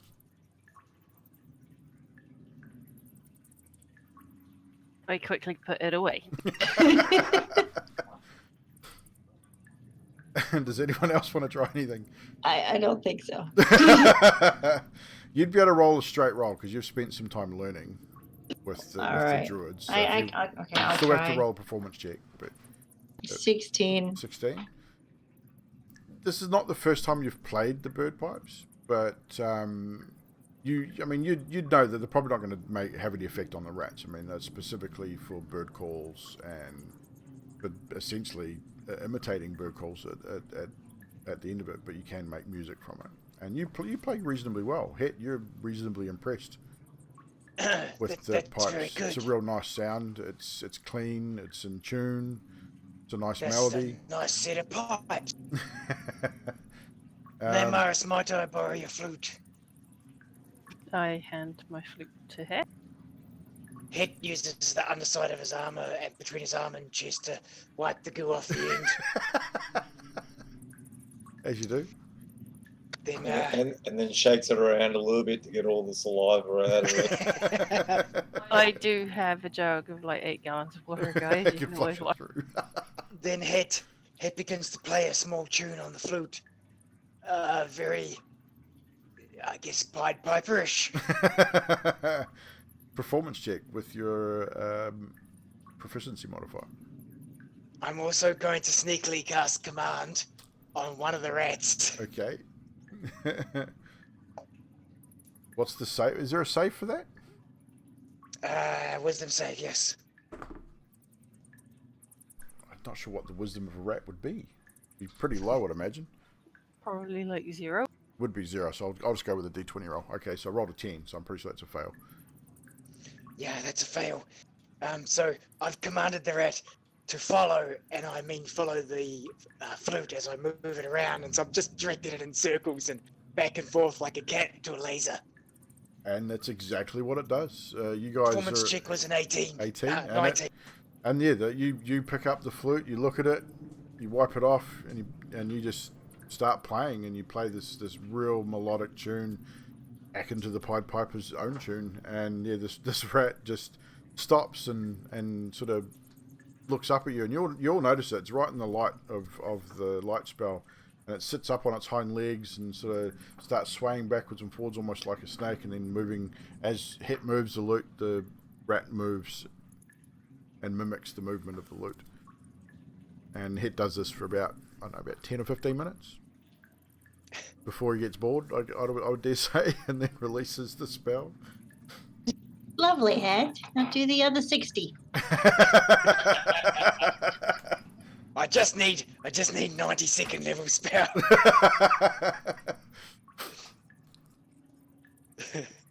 So yeah, what do you say to Fiala's request? Pretty much that. Well, Fiala, I know I'm pretty good, but I'm not really sure if these are actually giving us any problem. It's kind of like, why would you attack a piece of wood when it's not attacking you? Right. Moving on. Right. So are we going to carry on? Going to keep moving forward? Got no choice in the matter, really. I'd say we Well, should. you could go back, but I mean, it's completely up to you. I mean, the choice is. Yeah, yours. it's like, why not? Let's just all turn around and leave it.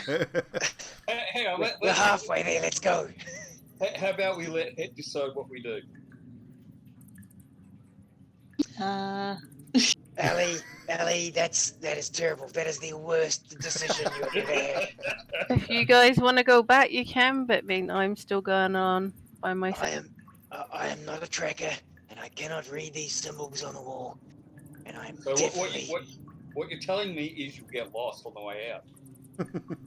Oh no, I could happily do what you do, but I'd rather leave that to you. All right, continue on. So, in I other don't- words, he'll get lost on the way. I don't want to take anyone's spot, enough. I am a jack of all trades, but I just wish to let you shine where you shine. It's not murdering, it's tracking, I guess. Fiela shakes her head and just keeps walking.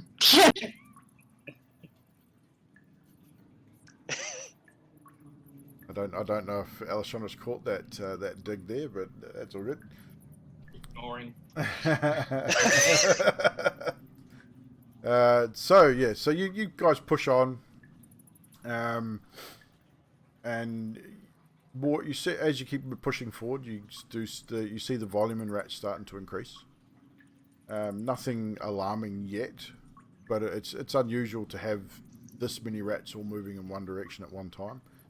Like I said, they're not hurried, but they're definitely moving with intent. And after about another 10 or 15 minutes, they seem to sort of slow down and then cease. You see it sort of go from the big groups down to smaller groups, and then down to one or two, and then it stops again. You can still hear them, but you don't really see many anymore.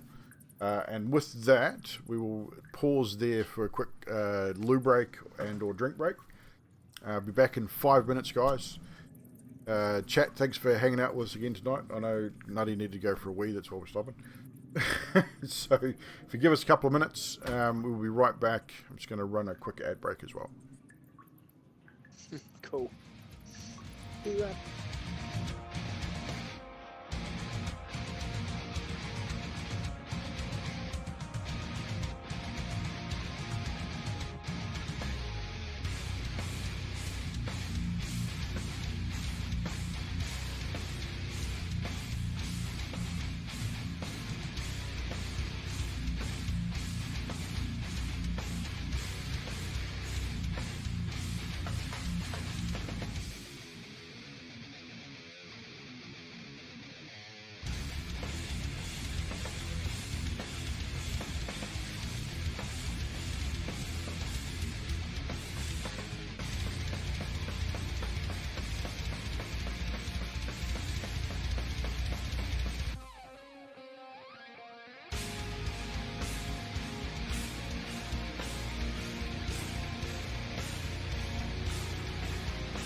No, I'm good.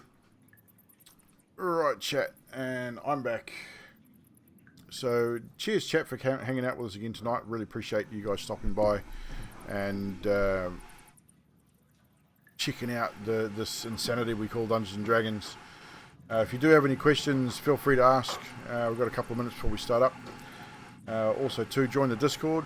Come and hang out in the Discord. We have, if you got any questions about D&D in the Discord, let me know. I paint miniatures. This whole campaign is homebrew. Just lost a bow. What a shame. Oh, you lost a bow.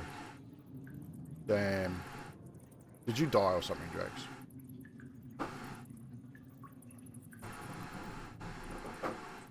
But yeah, so the whole campaign is homebrew. So I've created a lot of it. We've got a lot of homebrew monsters. So we've got a lot of homebrew spells. We do most of it on D&D Beyond. Obviously, we've got the overlay up so that those guys, you can see what the character stats and everything are in real time. So any questions, don't hesitate to ask. Nutty's just making a drink. It's back. Do do do do do do do. Metagaming Hit was actually going to ask if he could punch a rat to death to see how many hit points it had. I decided it was too far to metagaming, so. Hey, punch a rat to death. The thing is that if you could punch a rat if you want. I mean, there may be consequences, but you never know. Absolutely. But I was just saying, I apologise for Het falling in the poo, but I'm really not. I'm really not sorry. It couldn't have worked out any better. It couldn't have worked. And my dice rolls played it into it perfectly. It couldn't have gone any better. I mean, obviously the whole attack on you first was intentional, but yeah, couldn't have worked out. Your dice rolls just played right into it. And ones and it was awful. It was great. And then in the bloody last 2 checks, I rolled net 20s. What a waste! Curse of being a dungeon master at playing character. Yep. I know. I mean, it's great. Are you eating as well? It's good. It's a good story. Don't have time. I'm back. You don't have time. Well, I'm eating, so we do have time. Now let's play the story. You don't have time. If we get into combat, you will. Combat round gives plenty of time. Yeah, well, true. Combat round, you can waste all the time you like. Not really. Wow, don't like to waste time. Shit planned. But now we have to wait for Nutty. She's making food.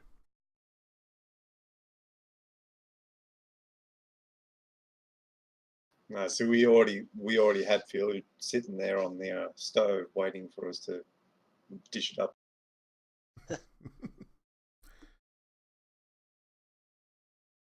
Because we're waiting, it'll take ages to cook. Hey, Nutty.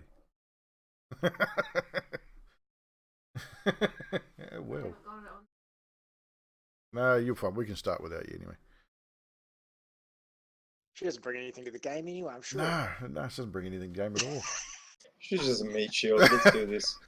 She's just a meat shield. Just fall apart whenever something happens. They all just said you're a meat I shield. love it. Good call, Silly. Good You're call. just a meat shield. It's all good.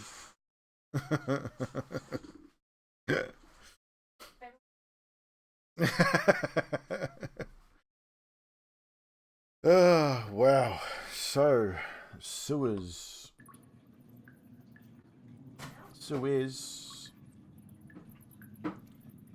Go back to that moose hack there.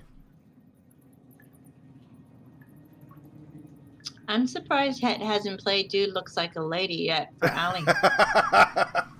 Hey, don't put it past him. Anything's possible. Out of story, obviously. Het's not really sure how to take Ellie at the moment. He's backed off a bit.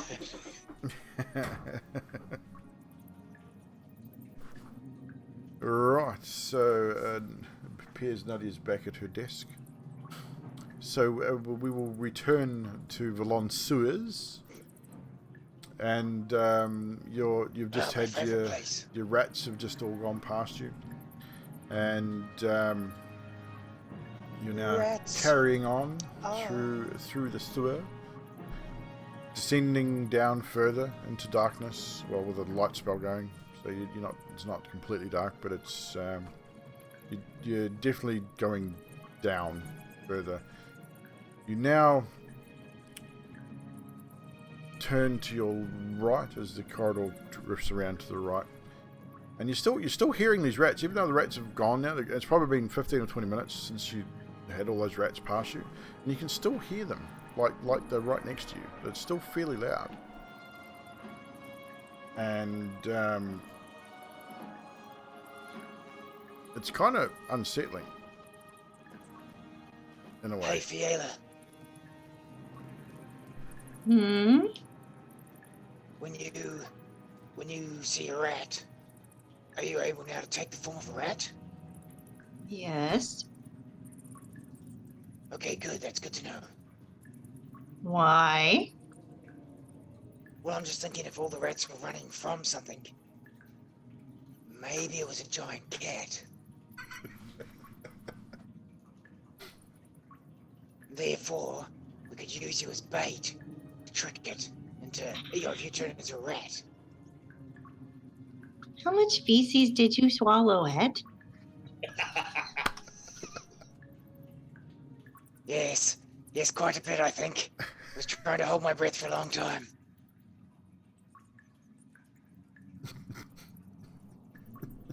Alrighty.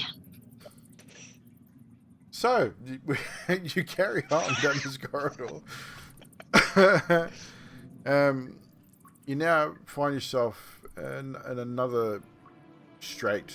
It seems to narrow a little bit. Your paths have narrowed. It's still big enough for two people to walk down, but it just seems smaller for some reason. It's weird. Can I get everyone to roll another perception check for me,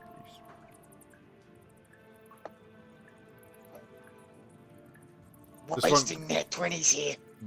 This is an active perception as well. This is not passive. 3. 20. So Namaris didn't see a whole lot. No, Maris has thrown a soap spell. So anyone over a 15 will probably see this. You notice up ahead in the distance is quite a large pile of refuse. It's not like, it doesn't look like it's organic. It looks like it looks like maybe during a storm or something, a whole bunch of stuff is sort of washed down here. So it's branches and a few rocks and things, but there's obviously a whole bunch of crap caught in it. So there'd be rubbish and it's all piled up to one side of the cabin. It's not on the side that you guys are on, but you can see it's quite large.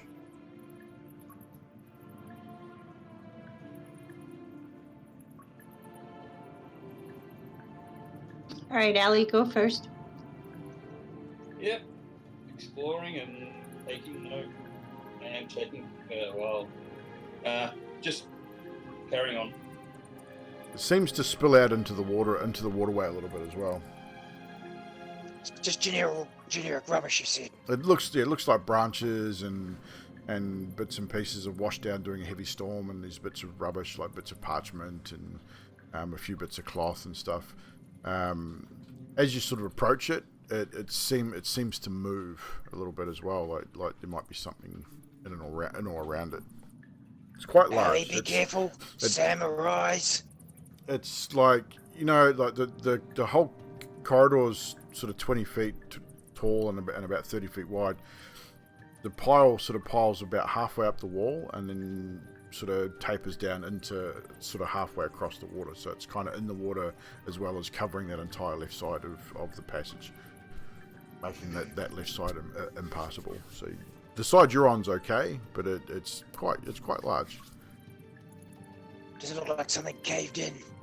No, it's like I said, it's more branches and twigs and bits of wood and bits of organic material from the city, like bits of parchment paper and cloth and all sorts of stuff. You're about 25 feet away from it. Allie, be careful.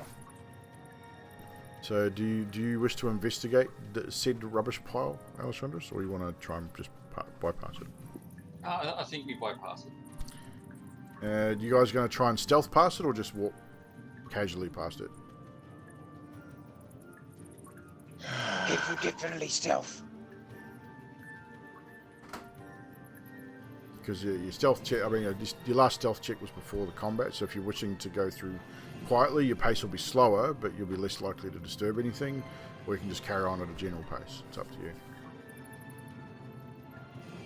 I'm going to continue on at a general pace because my stealth is crap. Yeah, well, general pace. So you're just going to bypass it, more general pace? Yep. He's just going to stealth and fall back because Roll stealth check if you wish to stealth. You will fall back from the group a little bit though. I rolled not too bad, 14. As far as you know, you're pretty stealthy, but you will fall back probably about 10 or 15 feet behind the group. As soon as I start to stealth, I drop my light cantrip as well. You don't have dark vision, do you? Yeah, that's correct. So you will now be plunged into complete darkness. Just rubbing along the wall slowly. Okay. Who else didn't have dark vision? Me. So, Neymaris, you are now also in complete darkness. You can no longer see. This corridor is very dark. Those with dark vision, there's enough dim light in there for you guys to see. But those that don't have dark vision can no longer see their hand in front of their face. Right, well, I stop where I am then. Is it close to Namaris at this point? You've dropped back about 15 feet with stealthing, and Namaris was sort of in the middle of the pack. If Namaris, you stop, Fiala will be able to see you, and she'll be able to see you stop. Yeah. I'm gonna stop and notice that they've kind of slowed down and stopped. Yeah, you'll also notice that Het is no longer casting light, so you know that these guys don't have dark vision, so you know that they won't be able to see a damn thing right now. Guys, you alright back there? I can't see anything. So I'm just going to stop a second and see if I get it. How far away am I from here? You would be probably 40, 50 feet by the stage. You were right at the front. Okay. So Het's dropped right back to, like, with stealthing, his speed's almost halved to your guys' speed. So as you've continued walking, the gap between you has gotten greater, and Het is sort of just feeling his way along the wall. Namaris is now stopped, so Het, you will catch up to Namaris and Fiala eventually. Sweet. Yeah, so how- as I shuffle along, I want to stop at Namaris when I get to her. Okay. How far away from Fiala am I? Well, she stopped right next to you. Alright, well, I'm just going to grab her shoulder and just say I can't actually see, so I'm going to... I'm gonna reach out a hand. So kind of like a little buddy system. No worries. So you start moving forward. So your pace will be a little slower as well, because you'll be guiding someone who can't see. So you guys will drop back a little bit. Het, you'll still be behind Fiala and Namaris. You won't actually reach them because they'll start moving forward before you get to them. How far was Het from the rubbish when he turned his light off? Probably about 60 feet.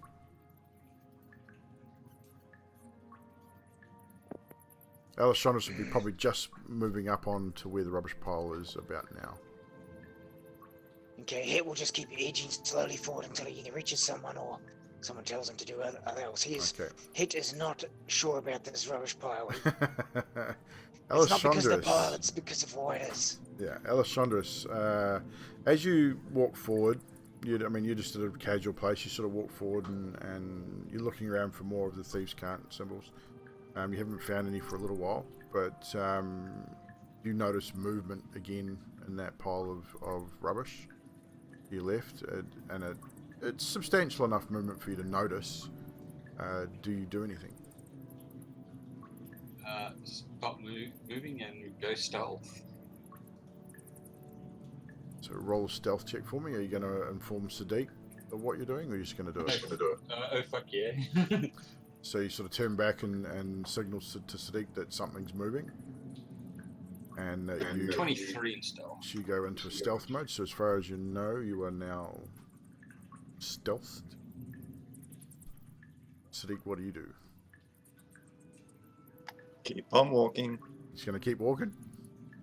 Yep. Right, so Alessandros, you're going to continue to walk stealthily? Or are you going to stop?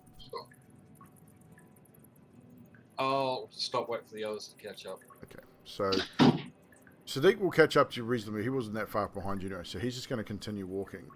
We'll get moved to the other group. So Fiala and Namaris they're moving at a reasonable pace. A lot slower than regular walking pace, but it's still, they're able to catch up reasonably quickly.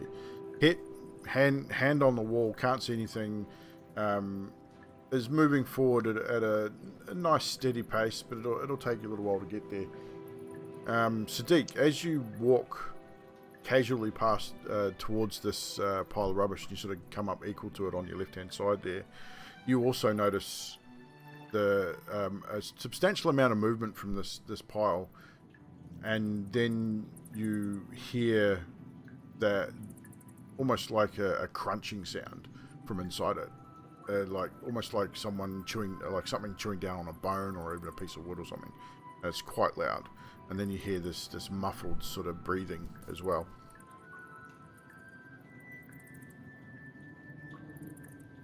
And it's loud enough that it is of concern to you. Okay, I'm going to quicken my pace past it. You're going to quicken your pace past it? Yeah. As you pick up your pace, Alessandros, what are you doing? Are you going to match his pace? You're going to stay where you are? Stay where I am. As you sort of quicken your step, Sadiq, out of the water, about 5 feet from that rubbish pile, a giant rat crawls up onto the same side of the sewage pipe corridor as you are, and this, you've never seen a giant rat this size. You've seen giant rats, but this is a giant rat. This is huge. It's definitely alive. It's not undead. You've seen undead things of all manner, and you know that this is definitely not undead. It has huge red glowing eyes, those long rat teeth, but just really almost remember the Princess Bride, the size of the rats in the forest. Think twice that size. This thing is massive, and also out of the rubbish pile, the top of the rubbish pile bursts open, and another giant rat appears. And then you guys from behind you, but again on the opposite side, you hear dozens of audible squeaking as more smaller rats appear. And we'll get everyone to roll initiative again. Knew it. I didn't know it. I knew it, but I didn't know it. 12. 1 second. It's got to get to my initiative page.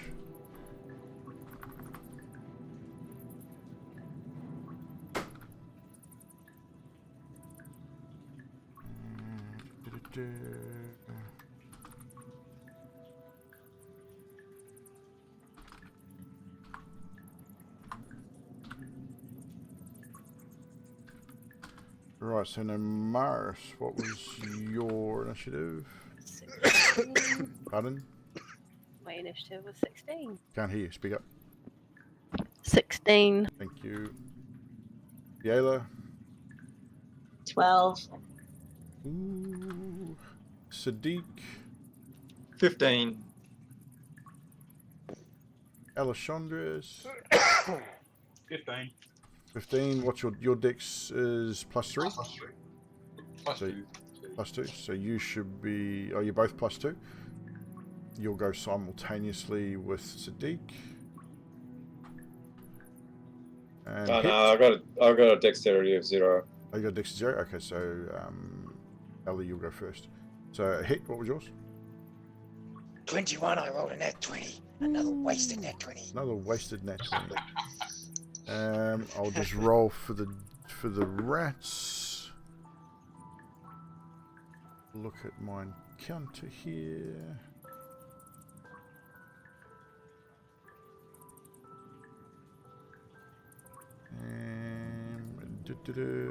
Ooh, okay, so that a pretty good roll from them.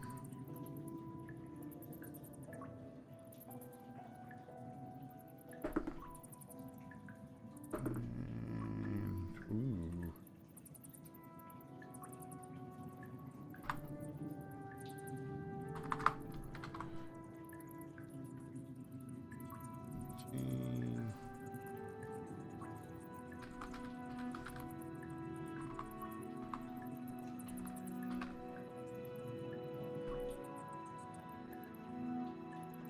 And one more roll and we'll be with you. Just bear with me, ladies and germs.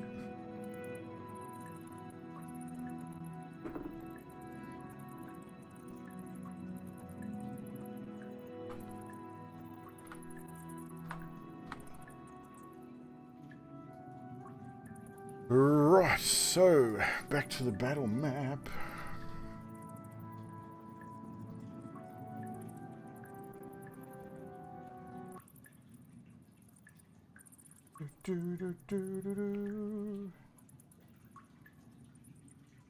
Right, so as you can see on the map, that is roughly, we have you about there, push forward to about there. I should be back there a little bit.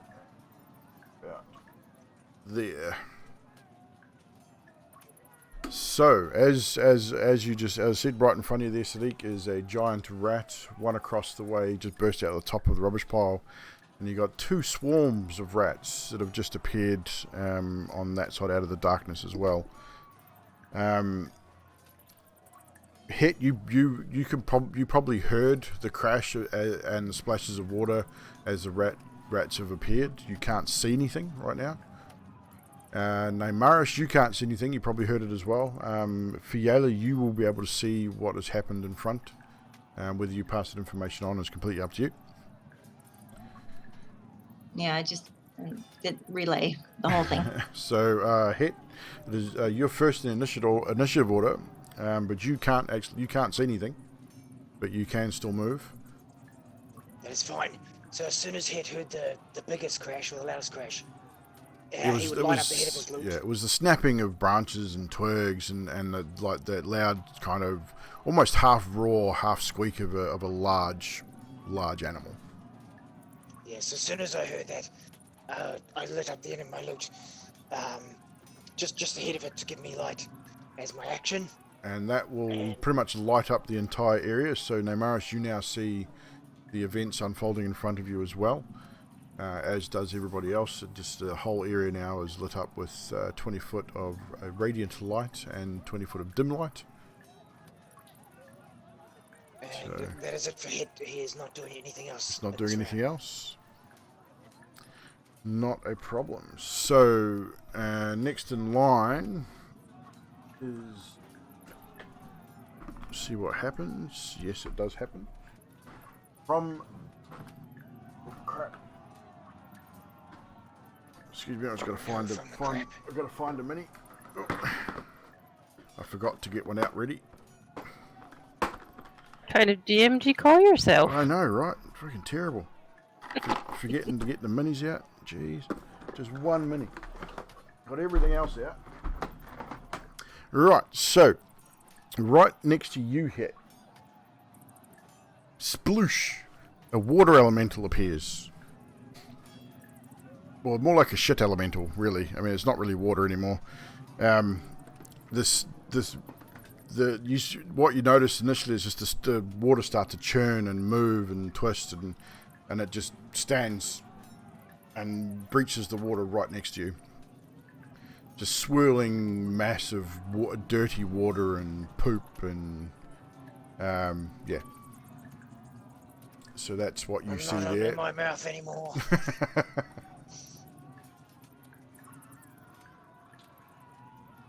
So it's not going to do anything. It's just appeared. You're not sure why all of a sudden this water elemental has just appeared here, but it's not doing anything at this point. It's just sort of looking around, sort of assessing the situation. Next in the order of things is the giant rats. This gentleman here just charges towards you, Sadiq, and makes his attack. And he will attack you with his bite and rolls a 14 to hit. Miss. And he misses. He tries to bite down on you, and you sort of move, step and move, and he catches your gauntlet on your arm and tries to bite down, but it doesn't get any sort of purchase at all. Because it doesn't hit you, don't need to make the con save. So that's pretty much that one's turn. The next one sort of jumps off the dirt pile and land in the water, and then breaches the water and comes up behind you there, and it attacks Alessandros. Again, bite attack, rolls a nat 20. I swear to God, it's a natural 20. I mean, I can pick up the dice tray and point it at the camera. I but can there's always no come and camera. have a look. Hey, come have a look if you want. I haven't touched it since I rolled it. Confirm it. Doesn't make a difference. You can't check that our 20s are 20s, so we trust that you're doing it right. But yeah, so unfortunately, Trash, your natural 20 on you. That it's not a huge amount of damage, so you're quite lucky. So it'll be that. Don't play it down, DM. Play it up. Play it up. You suffer from 6 points of piercing damage, but you also may have to make a Constitution saving throw, please.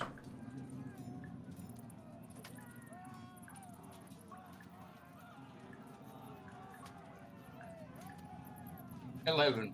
11. Ooh, you were lucky. You feel that as the creature bites into your sort of upper chest area there, you feel that this sensation come over you. It's quite sickening feeling, but you seem to be able to shake it off. Your constitution's pretty hardy. Must be this new form. Normally your constitution's pretty shitty. You seem to shake it off. You're not sure what happened. It was just really weird, but it was not a nice feeling. That is that rat's turn. Ooh, now the rat swarms get a turn. These guys. What's that? What was my damage again? You didn't take any. No, 6 points of piercing damage. Sorry. Rat swarm. What's their movement? 30 feet. Both rat swarms disappear into the water. They don't re-emerge at this point. Neymaris, you are up after that, and then Alessandros. Right. I raid. You automatically rage your bonus action, yes? And seeing that this thing has bitten my hand, I go running up to it and twack at it with Helm's Vengeance. You're going to twack it. So you're going to run up to the rat?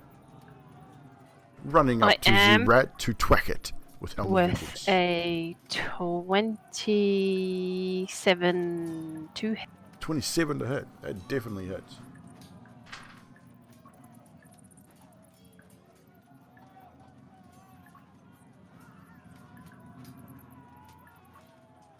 And that does 12 damage. 12 points of damage. Describe the demise of this giant rodent as you carve through it with Helm's Vengeance. I run up to it and I just go, "Arr!" And I bring the flat of my smack it in the head sideways and smush it, and it's gonna die. Okay, that was really loud. It went from one extreme to the other. We were raging. Yeah. Okay, I was raging. So Damaris rages forward, yelling and screaming.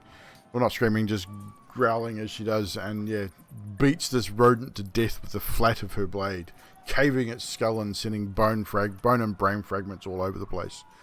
And it lies there twitching at your feet. So that's pretty much your turn, I take it. That's pretty much it. So, Alessandros, you're up next, then Sadiq. Well, seeing that went down pretty easily, I know Sadiq can handle that. Shadow stepping to behind the elemental on the other side.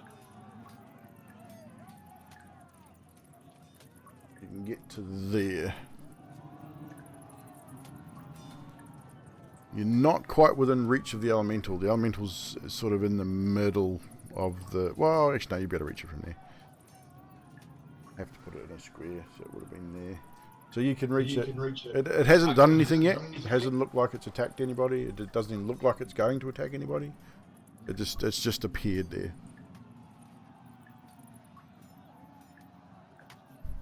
You going to attack it? No. You're not going to attack it? You're just going to stay where you are? Gonna fire an arrow at the swarm of rats. You can't see the smaller rats. They're actually underwater at this stage. So they've disappeared from sight. I'll just put them there for reference, but yeah, they've disappeared from sight. You can't actually see them.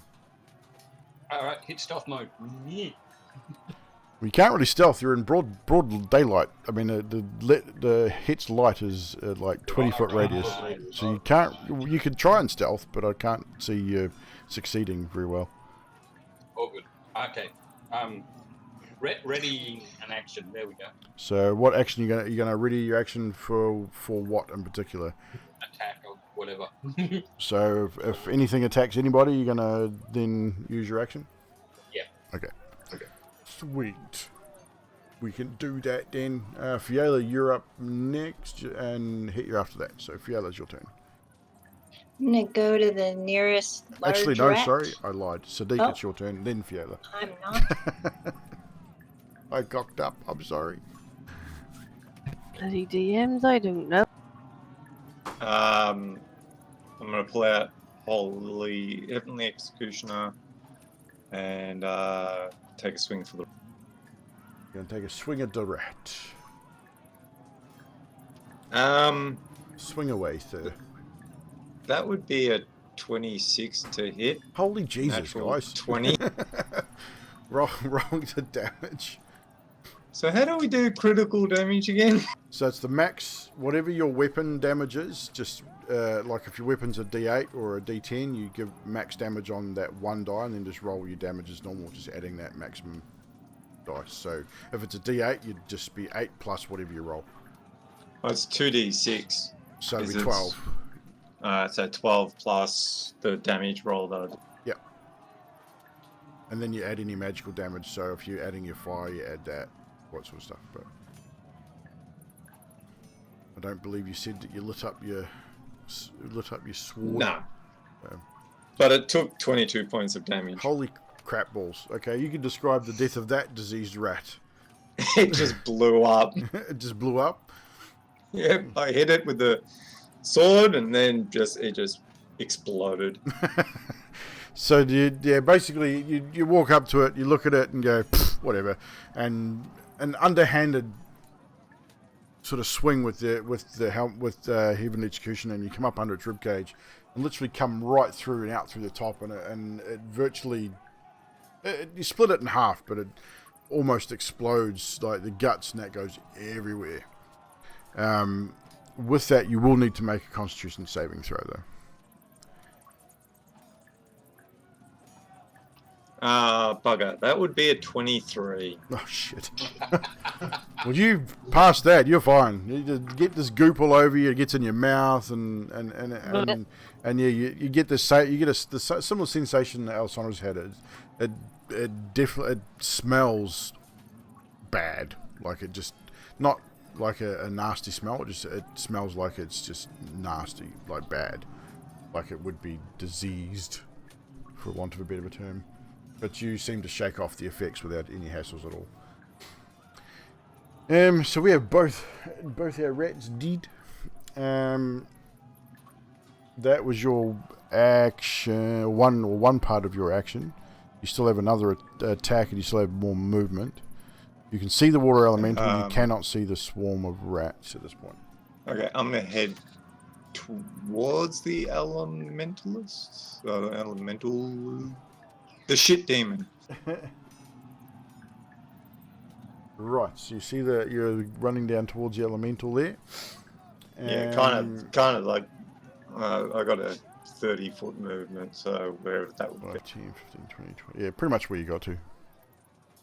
Yep, and Get you just pretty just stand there Waiting. cleaning my sword off with all the guts. Yeah, no problem. Now Fiala's turn. Hit, you're up after that. So the swarms are under the water. I They don't are. see You like don't the see little them? movement. You probably, they sort of all jumped off the edge and all went push into the water, and yeah, possibly you'd know that they're in the water, but you can't sort of exactly place where. They've only got to swim 10 feet, so you know pretty much where they're going to come out, roughly, maybe. You've got an idea. If you were to roll, if you needed to roll to hit, it would be at disadvantage though, because you can't physically see them. All right, I'm gonna take this chance, and I'm gonna do Thunder Wave in front of me because I'm assuming I'm in the middle of them, right there in front of them, right? That is correct. So you're gonna do Thunder Wave. She's been Is it wanting to con use save? this spell for So- freaking ages. Thunder Wave is a cool spell. I like it. It is actually a pretty cool spell. So that template that's up on the screen now shows you roughly where it gets. So Thunder Wave is probably a good spell to use. What level are you going to cast it at? Let's try 2. Level 2. So Constitution save. Okay, so even though you can't see them, they're definitely affected by it. So con saves. Oh crap. Oh yeah, they both fail miserably. A critical fail and a 7. Nice. So that'll be. Let me do math. So at level 2, 3d8 thunder damage, and they'd be pushed 10 feet away from you. So that's a 16. 16 damage on both of them. Where is me rat swarms? Well, they're not quite dead, but they both end up being. You end up like the whole water just goes and goes, and the thunder wave. The sound is deafening in the small narrow tunnel, but the water just all like hit. You see that just this wall of shit water getting pushed away from you. It's not, thankfully, it's not at you, but it just gets pushed away from you, and then all of a sudden, all these wet rats just get pushed up onto the side, right next to you, Alessandros, and the sound is deafening. And Does Ellie get covered in shit too? yeah, actually, yeah, you probably would. You're right next to it, so you would have been covered in a whole bunch of goop. And they both take 16 points of thunder damage. And they're squeaking and flopping. Some of them are dead. Some of them are still alive. They're still sort of, the swarm gets broken up a little bit, and as they sort of end up on solid ground again, they reform into this couple little swarms of moving rats. But yeah, that was awesome. And is that all your turn? Yeah, for now. That's it for me. That's it. So back to the top of the round with Master Hit. Hit looks at the large poop water thing, and he cracks his neck, holds his loot forward, and just as the loot's up and down like it, as if it was like a jello, and he just plucks one string and he says, "Snow globe," and a little ball of ice appears from the center of the loot and fires towards the beast. But as he does this, he switches the switch on the loot for need more gain. Nice. And the snow globe doubles in size, gives me advantage on attack. Awesome. So what does Snow Globe do? 26 to hit. It's just chromatic orb, but it's Okay. a variation of it, yeah. Yep. So 26 to hit. So- That definitely hits. And this is at 3rd level, if I didn't say that. 3rd level. Yep. So it definitely hits, so this is 5d6. And what's the damage? It will be cold damage. Cold damage. Okay. And that is 5, 10, 18 cold damage. 18 cold damage.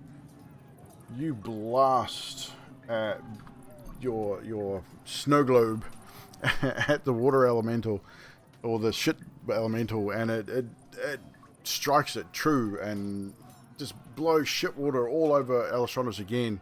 Just it hits it and just sprays the whole other side with this dirty, crappy water, and Alessandros, you get covered in shit water once again. And it sort of, you hear it sort of bubbling and swirling around. It sort of swirls back, reforms, and then looks up at you, Hit, and just, yeah, you get the sense that it is not impressed with you whatsoever. Double sorry, Allie. To me. That's you? And for my movement, No, I've got a plan for my movement. I'm going to move 30 feet towards the dead giant rats. That will put you down behind Namaris there. That was exactly my plan. And I run up. Nemaris, incoming!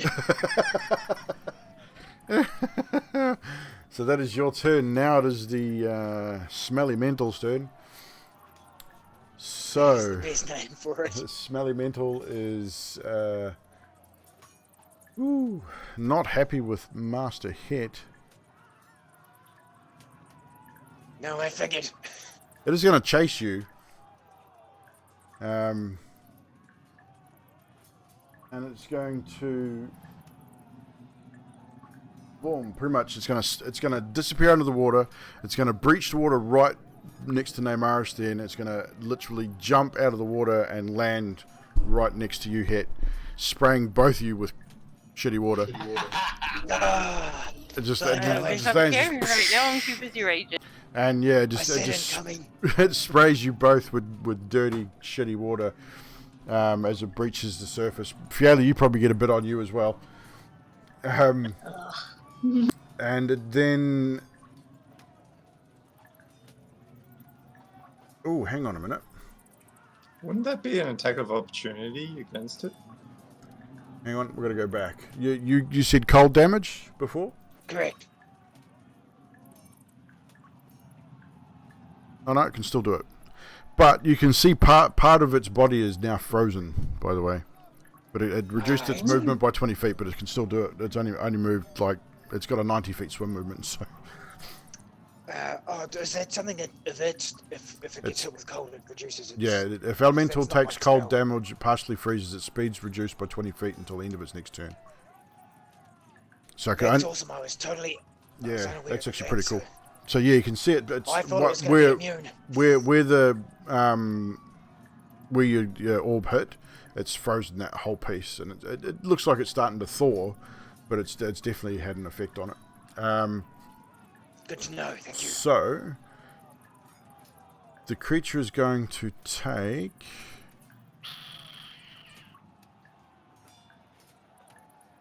2 slam attacks at you, Het. 1 for 19 and 1 for 18.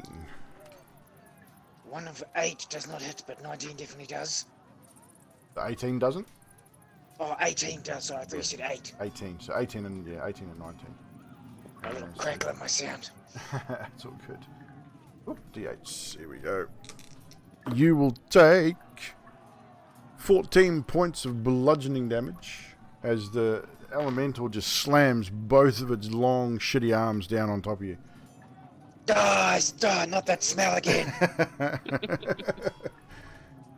And with that, that's right, you're dead. Right. Now it's the rat swarms. And since Alessandros is right there, they're both going to swarm into you. Because you just happen to be there. And they are going to...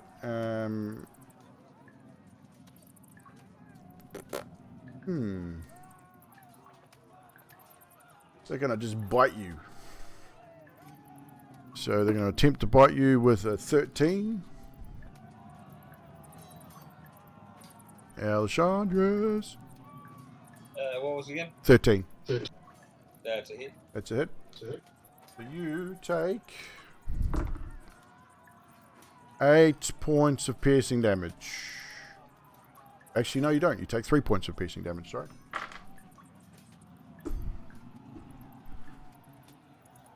So that is pretty much their turn. All the rats just start swarming around your feet and start biting at your ankles. And yeah, and you're just getting... They're more of an annoyance than anything else, but yeah, 3 points of piercing damage to you. Back to the top of the round, back to Namaris, sorry. Namaris, it is now your turn. Obviously, you turn to face the giant smelly water thing floating around beside you. And I attack it. I already threw my attacking. What is your roll?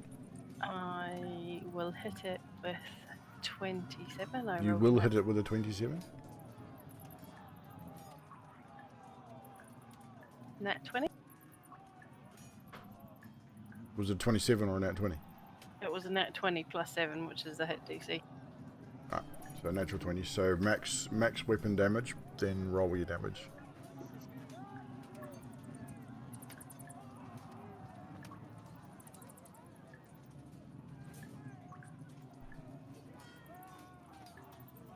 Math is hard. Oh, it is this evening. 23. 20, is that with your critical? 23. 12, 9, 2. Is 21. 12, 9 is 21, plus 2 is 23. Yeah. So 23, you were right. Yeah, 23. Oh my god. Raining is hard today. I can't So breathe. yeah, Like, raging forward, you strike out with Helm's Vengeance, like trying to slice this thing in half. You run your blade through the center of it, and it kind of unforms, and the upper body sort of lurches upwards, and then you watch as the water from the lower part reaches up and grabs the upper part and pulls it back and reforms itself. And almost like those who've seen Blade at the end of the movie, when Blade slices the dude in half, his body just reforms, or the liquid pulls him back together. And it sort of, you can hear it making sort of watery, slurpy noises as it sort of turns and looks at you and turns back at Hit and trying to figure out which one it wants to attack next. Alessandros, you are up now, and Sadiq, you're on board after that. Alright.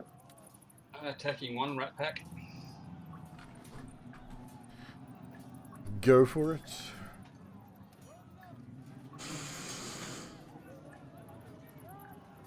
No sneak attack on this one, unfortunately.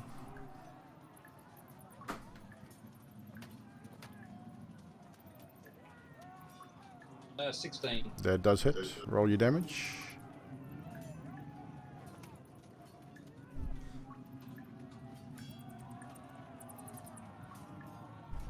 Seven. 7 points of damage, and you wipe through that swarm of rats, and just, even with this one, the dagger, there was only a few left, and you just wipe through it with your dagger and dispatch a whole bunch of rats and sort of kick them across the floor, and dispatch that one rat swarm.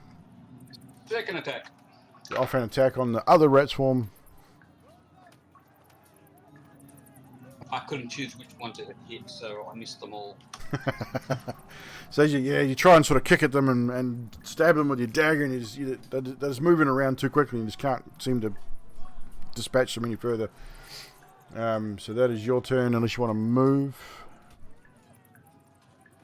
Actually, yeah, I will. I'll go over to... where's Viola? She's on the opposite side of the little shitty water. You'd have to jump across, but you've got... What's your strength? I'm just going to shadow stab it. You can't, you're in bright light. Screw you, head. My strength is +1. No, just your strength score, not your modifier. 12. 12? Yeah, you can jump across there. But you will take an attack of opportunity, as you do. Yeah. So they will attempt to bite at your ankles as you jump, and that will be a... What is it? +2. So 13 to hit. That's a hit. And you'll take another 3 points of piercing damage. And you will jump across, bloop, and move to Fiala. Done. That's it for you. Yep. Sadiq, your turn, and just Fiala, gonna you're up after that. straight out attack. At the elemental. Yeah. Move into. You'll get advantage for flanking. So roll 2 d20s. Take the highest. That'll be a 25 to attack. That does hit, most definitely.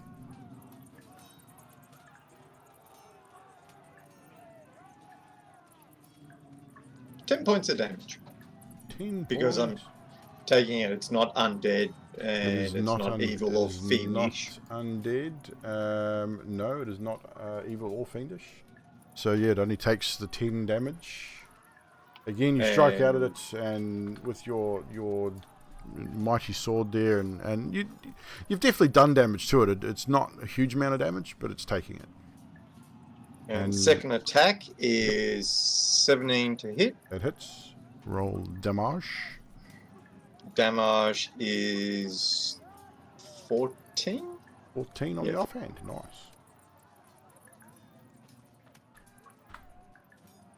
Yeah, the elemental's taking a bit of a beating, but it's still pretty sturdy as you strike through and strike true on both attacks.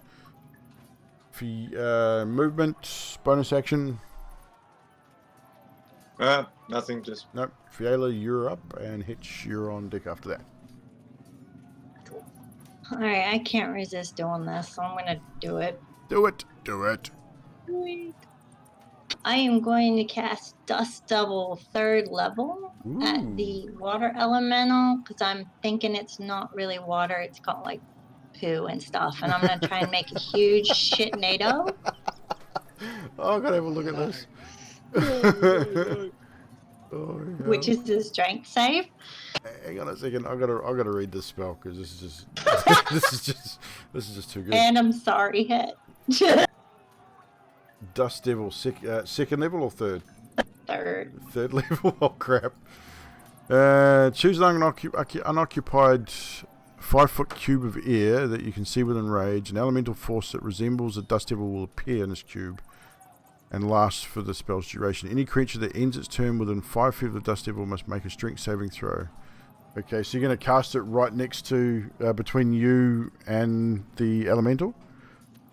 Yeah, I want to make it into an, what I just said, shitnado. Yeah, well that's pretty much what will happen. I mean, it's going to pick up the water and the dirt and everything that's around in here. It's going to be a shitnado. Any creature that ends its turn, so it won't do anything this turn, but at the end of people's next turn, people are going to be making saving throws. As a bonus action, you can move the Dust Devil up to 30 feet in any direction. It's a concentration spell. So if you does it take bludgeoning damage? If once at the end of their turn, so it won't take any damage until the next round.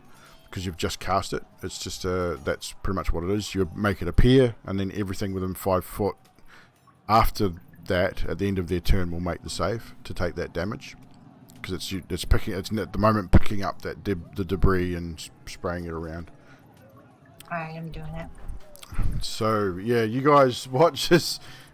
Fiala holds her staff forward and mutters some strange words, and then all of a sudden, in front of her there in that space right beside the water, between the air elemental, the water elemental, between her and Amaris and all you guys sort of stand there, this Dust Devil appears, and as it starts to pick up and start twirling, it picks up a bit of water, it picks up some of the crap off the wall, it takes some of the constitution of the water elemental and just starts spinning, and it's the smell is unbearable. Like being that close to this wind that's just turning and spinning right next to you guys, it's making the smell in here, just making it much, much worse. Yeah, you'd be just about choking on it. It is really gross. So that's pretty much bonus action. That's your action. The extra points because I'm next to it. So What I'm extra gonna points? move toward right behind Namaris, next to Namaris and Hex, so I can heal them later. I don't know if you can. Can you move through your own Dust Devil? I Can think I you move can. away? Can I get back up and around, kind of? It's only, the passage you're on is only 10 feet. You could jump across, which is 10 feet across, and you could move down towards the... you could probably jump across once. You wouldn't be able to jump back until your next turn. Yeah, we'll do that, and then I'll just jump back next turn. You could move down to there. And yeah, you could jump across next turn. So, Hit, you're up. Hate cries out with his free action. What the are you doing, Fiala? What are you? This is not a joke. This is no time for chicanery. I have a bigger plan. And he just gets like ridiculously angry, switches the need more gain again on his loot, and after that need more gain, he just sticks his hand in the filthy water and just says, "Steel lady, this is disgusting. Help me out here."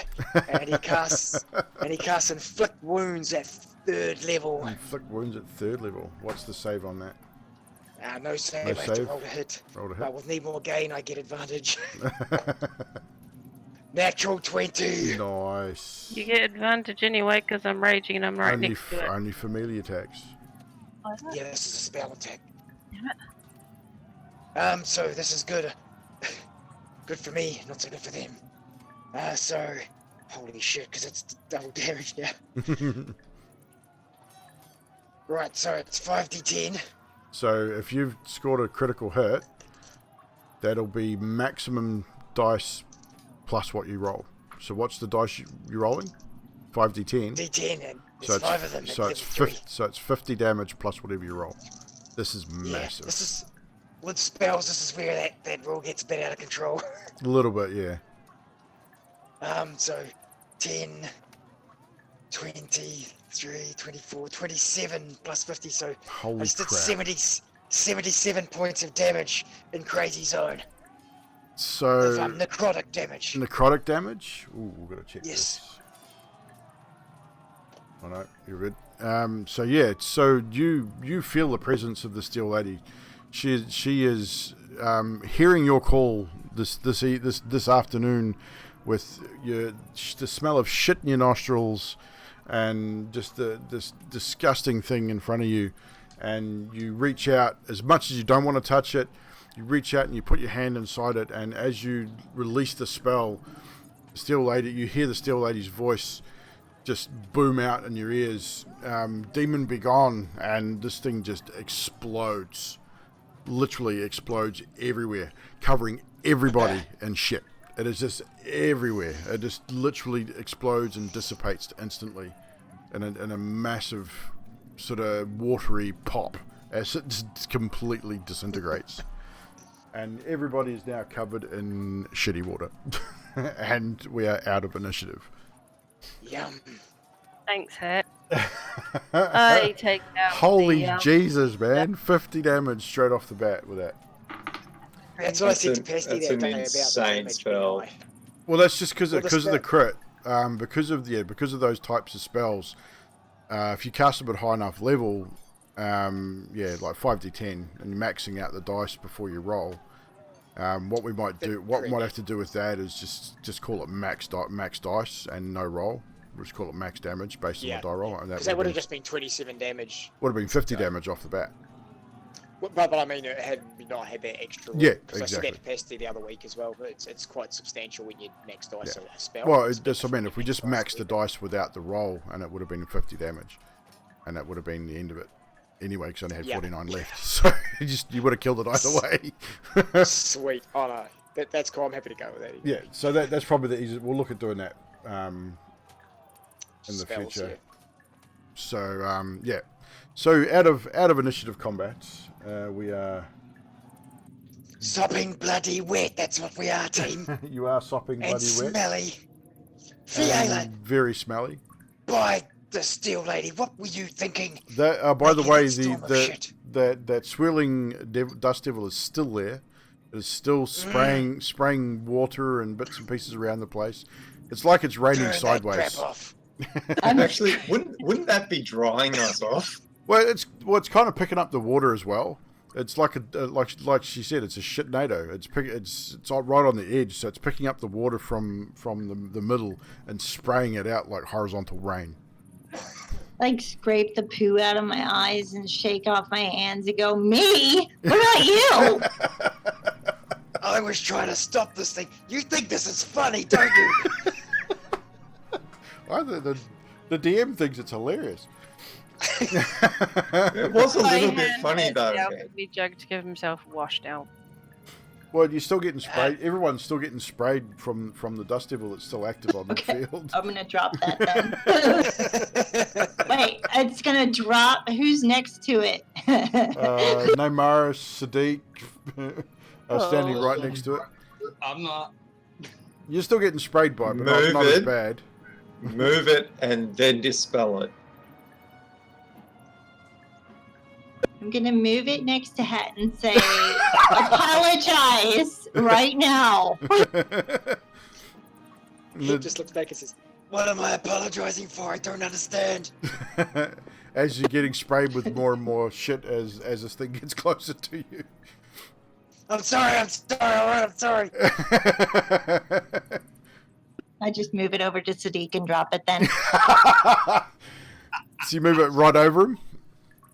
Yeah. So you see this thing just coming right at you. That literally engulfs you, then drops, and whatever it had picked up is now on you. So it's got bits of parchment.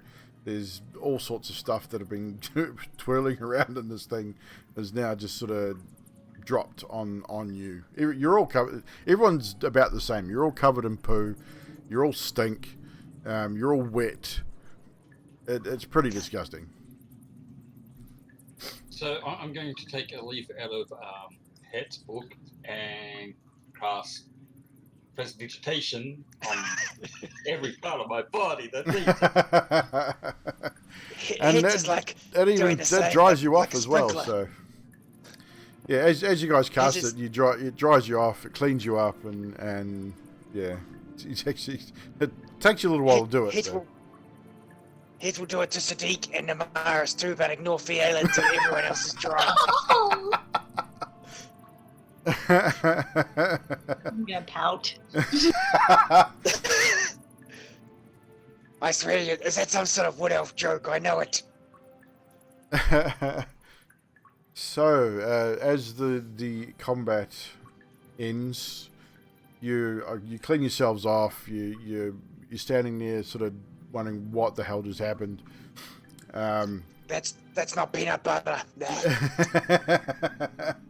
No one really took too much damage in that fight, so you're not too bad worse for wear. But that is probably where we'll call it for this evening. We're getting close to 10:30. So we will pick up next Sunday, same time, still in the sewers, working our way into the sewer, trying to find the thief from the Arcanist. The guys who've dealt with giant undead snakes and now diseased rats and Demons. shit elementals. Elementals. It's smelly mental. Smelly mental. Yeah, I was going to throw another one at you, but I thought, nah, that'd be a bit mean. But It's been a real shit day. it has been a really smelly day. But that'll be it for the evening, guys. Thank you so much for hanging out with us. Those in the chat, again, cheers for coming and spending some time with us tonight with our Dungeons & Dragons campaign. Players, thank you very much. We've had an amazing evening. We're going to give you guys a bit of XP before we carry on. For Encounter 1, you guys will gain, where is it? 700 XP each. For Encounter 2, you'll gain a further 650 XP each. So that works out 1,350. Plus we'll give bonus 250, so make it 1,500 even for the night. Bonus 250 for roleplay and everything else, because the shit puns and everything were fucking great. And the overall roleplay was brilliant again tonight. So thank you very much, guys. Love it to bits. Lots of fun. thank you, DM, for throwing us in the shit. My pleasure. I enjoyed putting you in the shit.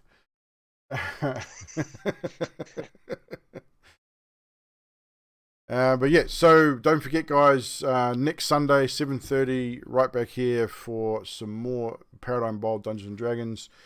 continuing with our journey into the sewers. I will be back Tuesday with some gaming. Tuesday night, 7:30, we will be back with Guild Wars 2 community night. So those of us that have Guild Wars and are available, you want to come hang out and just hang out in Discord and play a game together, come and see us Tuesday night. We'll be doing that again. Until then, everyone have a great Sunday evening, and thank you very much. And watch out for the shit demons. Yeah, keep an eye out for the smelly mentals and undead things and things like that. Shit demon may still come. I'm hiding that stuff out.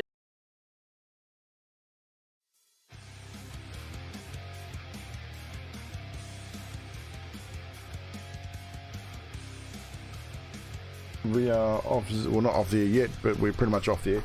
Cheers, guys. That was awesome. A great evening. Poor old hit. Sweet. That's good. It was awesome. It was awesome.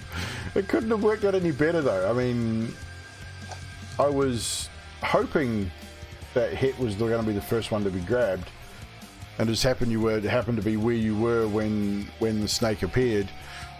So, like, okay, sweet, I'll grab you first, and then you failed your saves. It just couldn't have worked out any better.